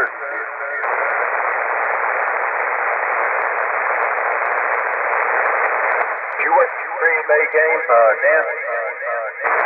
No, I saw the replays of it, but I didn't get to watch it. My brother-in-law come over, and me and him was doing trim work. Roger that. Yeah. That was a good game, and the Packers game. Not the Packers, the Steelers, old Rodgers won. Yeah, I saw where they won, and man, who else won today? It's great. It's a pretty good day for football. The New Orleans Saints, my man. Oh, heck, what does he not show up? Easy. Well, I just knew they were going to lose. I mean, why win? You know, you're already that close to a first-round draft pick. Why even do it? But they showed up today. Well, that's good. Who's their quarterback now? Is it Carr's not their quarterback for you? No, it's some guy, I think it's Stroud or something like that. Oh, okay. Well, hey, let's say, man, maybe they'll come out next year and have a good season. That'd be good. Yeah. Well, they were playing Baker Mayfield, and I mean, he's one of my favorites, man. I love his energy, but they couldn't do it. Oh, so they beat the Tampa Bay Buccaneers or kidding? Yep, the Tampa Bay Buccaneers. Man, how about that? That's the deal. That's something to say there. Yeah. Hey, y'all, something just came across my desk. Have y'all heard about this Arkansas sheriff candidate that actually killed a guy that was had kidnapped his daughter, and he's facing murder charges, and now he's running for sheriff? I heard a little bit about it, but not very much. Mike Double with Jim. I apologize. I said I heard a little bit about it, but not very much. Yeah, that's don't use up underneath. Wind advisory. Wind advisory. His daughter just got busted bracer, and then they caught him, and then he was let him out on bond, which to me was wrong. The guy grabbed her head, and then he found him, got her out of the car, and he killed him, and then they arrested him, but he bonded out, he signed up to run for sheriff. Yep. Now I can help his plan. Obviously, if his life was in danger, he couldn't legally take that action, but I don't know the whole specifics on the case, but sounds like he did the world a favor, honestly. Well, it happened up in northwest Arkansas, and I don't think his life is in danger, but the way they're going to play this to the jury is his daughter's life is in danger. Yeah, and it truly was. I mean, running him off the road, and like I said, it's going to come down to, did he have to take that action at that time?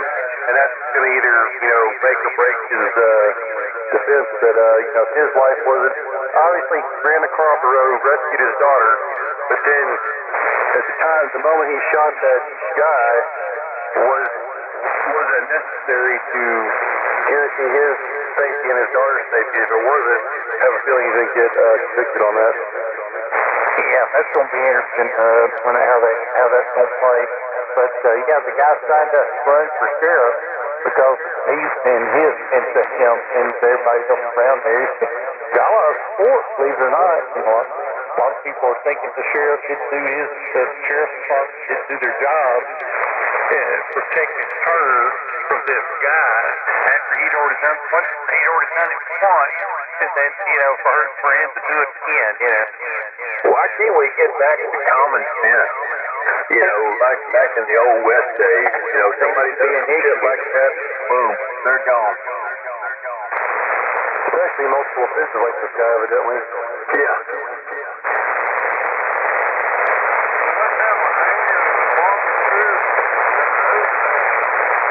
Yeah, you're right, Jerry. Yeah, why can't this asshole just leave the earth?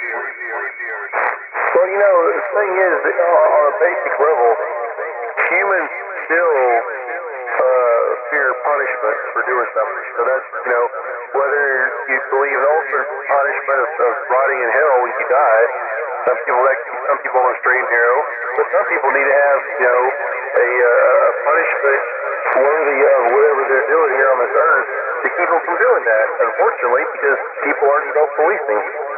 Yeah.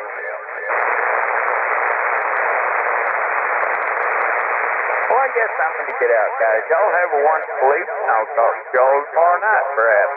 8-5 wines and twice. Hey, Joe, where are you going with that microphone in your hand? I know it.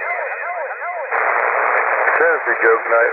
Good night, Joe. We'll see you. Good night, Joe.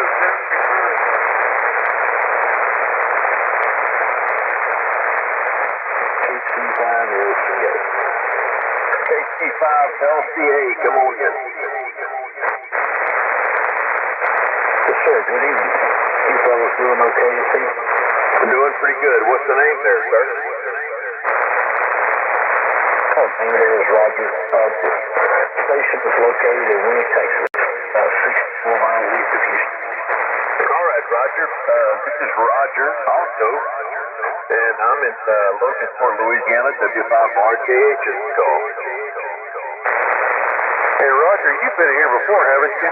This is Matt, W5X, Des Moines College Station. I'm in here every night, Matt. The other Roger. Yes, sir. I spoke with y'all last night. Radio was just kind of good to me. Are you the Roger with the 101? I've got the 991A. Oh, 991, okay. Yeah, we're trying to figure out a couple, either last night or the night before, I dealt with somebody with the 101D, and finally found the setting we need to change on the rig, so we didn't come in tonight. Yeah, that's around 4 o'clock. Yeah, I think you're right. Yeah, hang on to the station just signed on.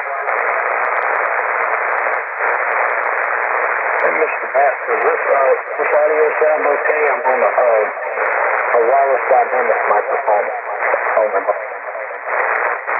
Yeah, you may be going over the top of me or something. It's just weak because of the signal level. But Terry's trying to get hold of you here. Terry's response to you over. Yeah, ma'am. Well, I just don't believe they signed on. Hey, good evening, Mr. Terry. This is Roger over here at Winnie. Yeah, see, I'm over here in Mobile, Alabama area. Yes, sir. Got a good signal file overnight. Thanks very much. Sure, I get over this now with me.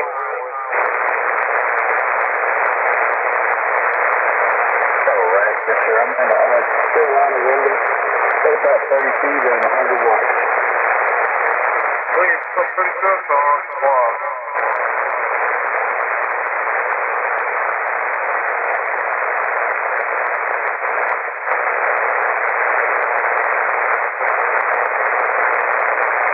Yeah, I've been experimenting with different microphones for my remote unit up here, and I'm using the dynamic microphone tonight and trying it out.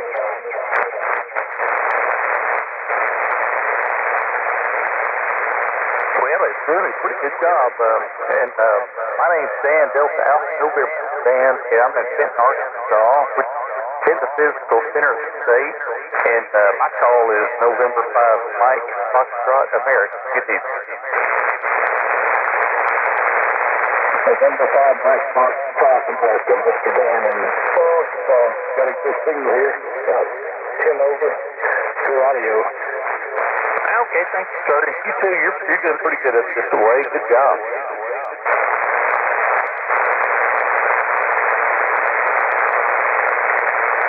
Yeah, I didn't think that I'm on the karaoke microphone.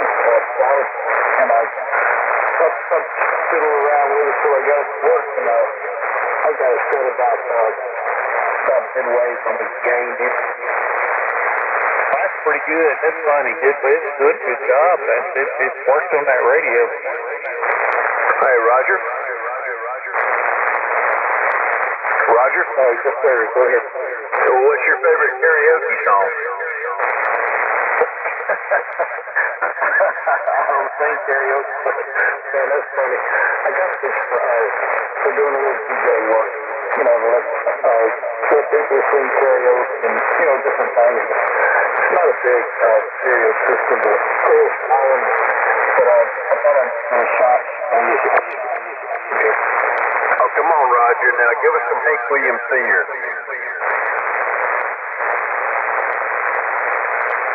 Man, y'all are funny.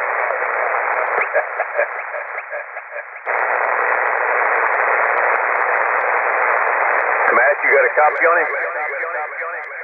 Yeah. Sounds good to me. And there's a tear in my beer, and I'm crying for you, dear. Stop. I can do Love Sick Blues. That's one of my, if I do karaoke at a bar or something, I love Sick Blues.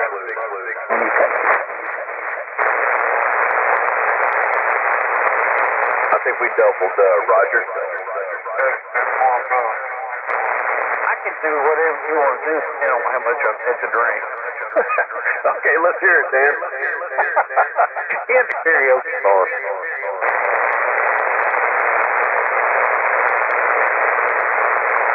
I tend to know the deal just for mix a lot. Yay. I pull poor Wolf doing that routine, as you can imagine.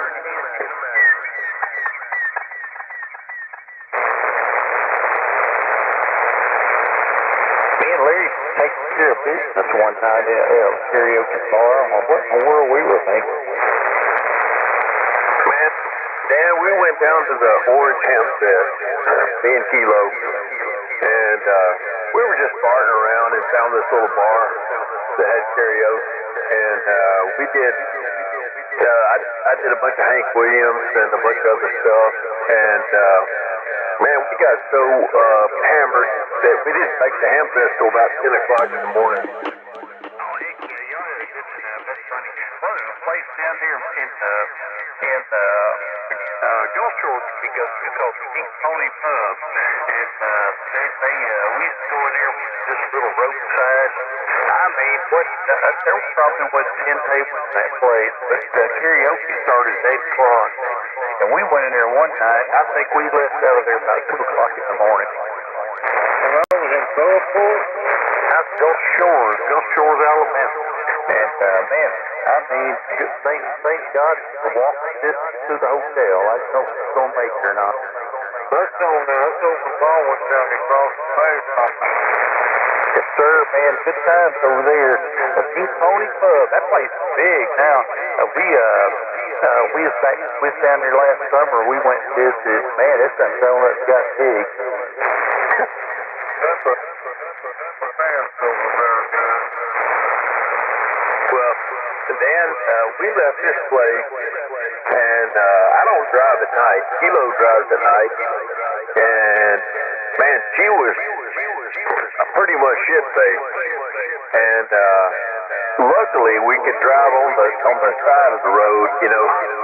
We made it back to the hotel, but yeah, that's the only time I've ever seen her do something stupid like that. Bucky, you made him right without being seen. Yeah, big time. Well, back in the day, me and Jean first got together, there was a few times we flipped a coin to see who was going to drive home. Oh, man. That's bad. You see, when I go distance class up this 12-side road, take the key out of the ignition, just pass out the back seat. Oh, I remember a bunch of times I wake up and see flashlights up in there. Get out of there, wake up, dog. What are you doing in there, boy? It'd be, you know, the fofo. And so I'm passed up, you know, I'm had enough. I was, you start to start to find us, you know, he's alcohol in the back of the car. Maybe a couple empty bottles in the floorboard.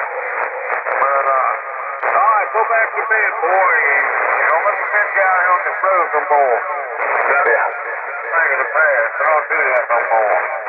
That's the best thing you do, Terry. I tell you what, Terry, when I was on my way home one night, I realized that I wasn't going to make it, and I pulled into a restaurant parking lot, parked. I had a little pillow in the truck. I grabbed that pillow, got out of the truck, and I jumped in the back, and in about, I don't know how long, much later than that, I woke up, and there was a spotlight on my truck. I could see it, and I didn't move. There was a police car drove by, put a spotlight on my truck, just drove on by, they would get out and look at my truck. The good thing, I just laid so still, they went up. Yeah, one, you know, I had to remember, my girlfriend was out, and we was making out in the car, and a couple cops come up on it. Pulled her, come down her flashlight, and her kiss pretty sound. They got to laughing, and saw, oh, and these alone, we know what they're doing. I was going to ask you, this cop say, what are y'all doing? That's how we did, but you went, you flew up here to fast out the back seat by myself. Oh, you do that now? Even with the keys out of the car. No ass is going to jail. Yeah, take those keys out of the ignition, put them in your pocket. You got fun, son. I reckon they do something when they get fans. Where's the key at? I know it's in my pocket. Yeah, throw that kid off there in the woods. Dad, I had that same shit happen to me being, about 3 girls behind. We went up to Austin, and we got stopped up there, and me and her were fighting and stuff, and it was, the roads were all frozen and everything, and we were fighting, and I was driving, and she pulled the keys out of the ignition and took off, and a cop was pulled up right behind me, and and he thought I was stuck or something.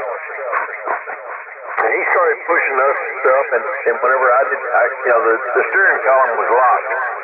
And so whenever I didn't turn into the place he thought I was, he came up on us and stuff, and he gave us all kind of hell and stuff about doing that.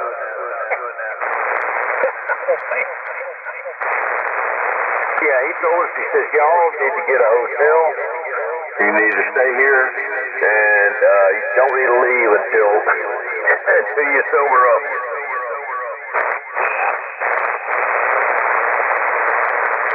When you tell stories like this, the people look at you and like say, what the hell? Oh yeah, she's heard them all, Dan.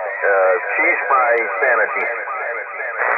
Hey, I was wondering about that. I've had some wild women, brother. I'm talking super wild.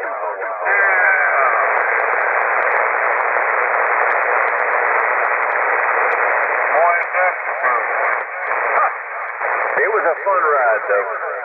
Oh, yeah, I know what you're talking about. Boy, man, my mother said that's a real loo-loo. Yeah, they're crazy as hell. They get you put in jail. Oh, I met this girl. I was working at a refinery down there in Houston, and I met her at a bar. And we started shooting pool, bullshitting and stuff, and we were drinking beers and stuff, and she was matching me beer to beer. And it got about 8 o'clock, and she says, well, I gotta go. And I'm like, oh, why are you doing, baby? And she says, well, I gotta go to work. And she worked at a refinery, and she'd already drank about 15 beers. Man, what'd she do at the refinery? She was an operator. Holy shit. That's like, yeah, buddy, it is good. She had a hot 89 5.0 Mustang, though, and I was in love. Yeah, her and I was in the plant. He was in love. Man, that was different. Yeah, it makes a whole lot of difference. She was nuttier than a fruitcake. Nuttier than the squirrel turd? Yeah. I had a good friend tell me in my younger days, said, man, I think you had a sign on your back that said crazy girls apply here.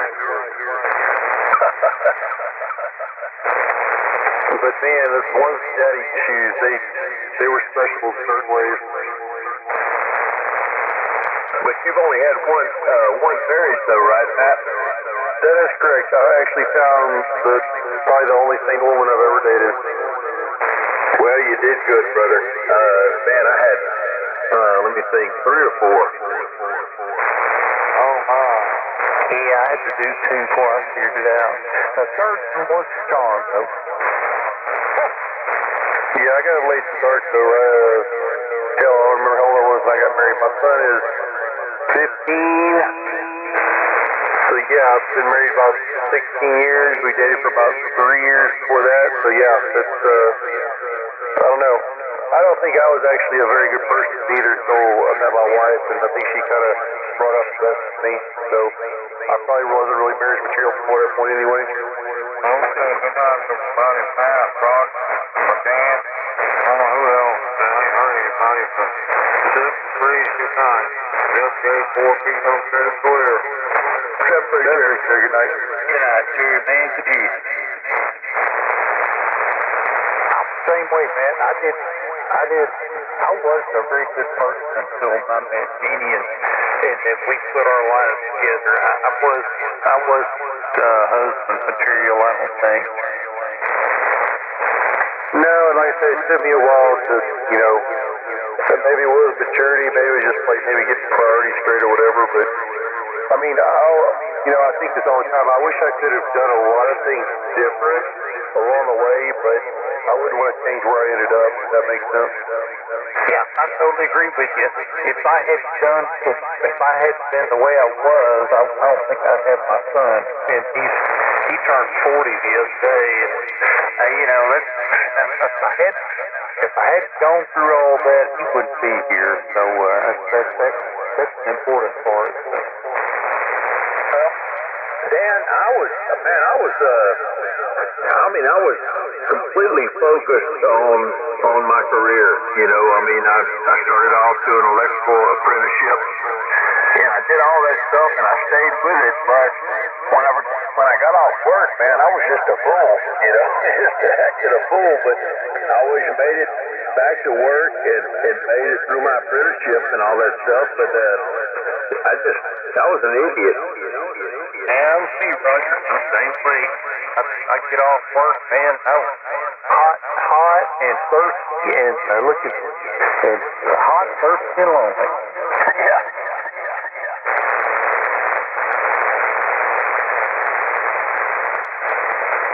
Yeah, I did a full-year apprenticeship with Brown and Roots and got my journeyman electrical license. Well, I guess, not really a license. But Good evening. The time is 11 p.m.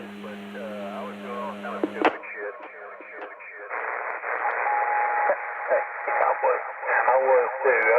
I should have used better sense, but I didn't have nothing.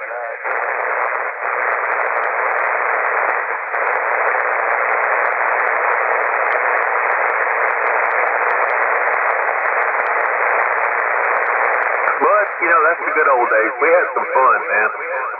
That's right. That's something I guess you just have to go through.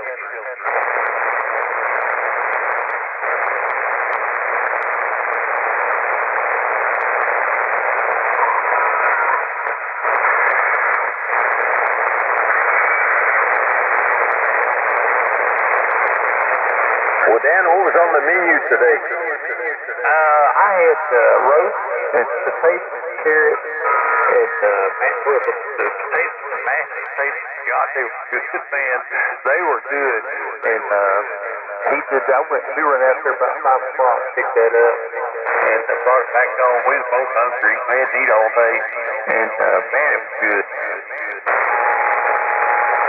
You're a lucky son of a gun. I'm telling you, man.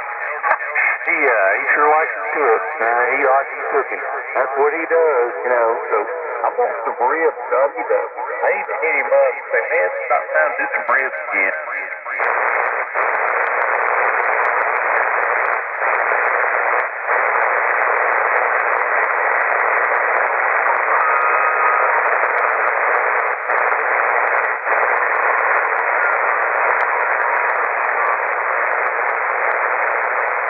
Do we have somebody a little bit below us? Yeah, it sounds like it. Yeah, I think that's like it. It's going to be a storm where you got to get a signal. It's getting late anyway. It's time, man. It's last 11 o'clock. I think I'm going to bounce out of here and talk to you guys tomorrow, man. I've enjoyed the heck out of it. It's been a good night. And we'll do it again tomorrow night, y'all. 73s, and let's all be better people tomorrow. In 5 minutes. All right, Dano, 73, brother, and I think I'm going to check out too. Matt, good talking to you. I'll say 73 from W5RJH. I'll be clear. All right, 73, guys. Hey, Dan, if you're still here, I got a question for you. Yeah, what's that? Hey, when you were in the department, so I've always run the heavier rounds and like a subcompact, like a backup weapon. Did you guys ever have basically you had your main service weapon, but did they also do anything? What did you do for a backup piece? Well, I carried, I was a blade guy. I carried the backup blade on my ankle, which I could use. I've got experience in that department. And a lot of guys carried Glock 26, Glock 7, those little baby Glocks, They made a holster that would attach to your vest. They would attach to your bulletproof vest that you wore into your shirt back in those days. That's what a lot of the guys did. But I carried a backup blade. I did carry a backup weapon that he got. Right. Yeah, so I've been, with this little Uber compact and stuff like that, I've got a 26 also, but my daily is a Hellcat, which, the Kimber Solo I had before that was even smaller, but the Hellcat's a little wider double stack. But, I've noticed reliability-wise, I went to the range, and I come to the determination that running the heaviest 9mm in this case, like the 124 grain, but actually run like a plus P or plus P plus, actually helps the action cycle, especially if you're limp wristing it. So if you're actually in a gunfight, let's just say you get injured or whatever, you don't have full grip on the gun, you're less likely to stovepipe shooting the plus Ps and the heavier bullets. And I don't know if anybody had ever thought that in any kind of formal training. Yeah, that makes sense. So I carry hydroshocks in mine. That's what I carry. Like when I throw something on me and go to town, that's what's in mine is the hydroshock. I like the hydroshock because it'll do damage on the person you shoot, but it'll stop hopefully in that person. You don't want to get the guy behind you. So yeah, I usually my choice is like the Ranger Bond or like the series, which is the old black Talon bolt without the coating on it. I don't know if they still make that, but they call that Ranger T series now instead of the black Talon. But yeah, that's one of the most, it dumps energy in there and doesn't overpenetrate. Overpenetration is a bad thing. Yeah, exactly. That's a liability deal. If you shoot somebody that goes through them, gets the guy behind them, then you're going to have a loss of control. So that's why I carry the hydroshocks, and I don't carry that beefed up train stuff.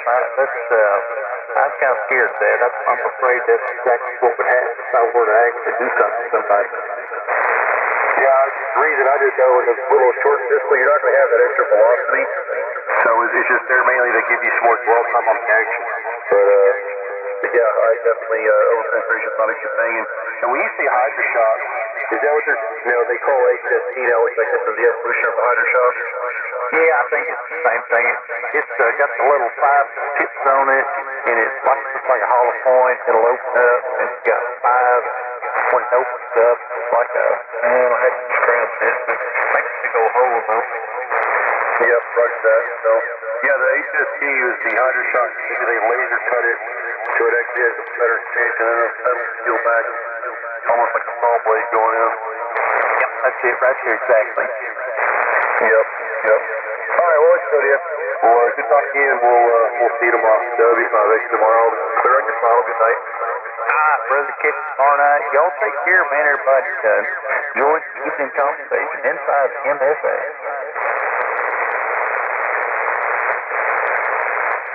Mr. Matt? Yeah, W5X tomorrow. Go ahead. Yeah, Mr. Matt, 2 months ago, we had set up my FT8 on the M100 microphone, and I sure did a real good job of that. Really excellent audio report. Well, awesome. Yeah, the thing is that the modern cases have a certain audio characteristic about them. And, I play with the settings, and I listen on the SDR to kind of see how it sounds, and kind of found a sweet spot, I think. You better believe it. I went ahead and wrote them all down. Put a PDF file and save them. If I could ever help anyone, I have the notes that you had. Well, good deal. Well, yeah. If you ever have a FT710, I kind of broke into the back end of that thing too, and you can safely make way more than 100 watts on them. You can get them up to 130, and in some cases 140 on both fans, and on a single side fan, and it definitely helps if you're not running an amplifier.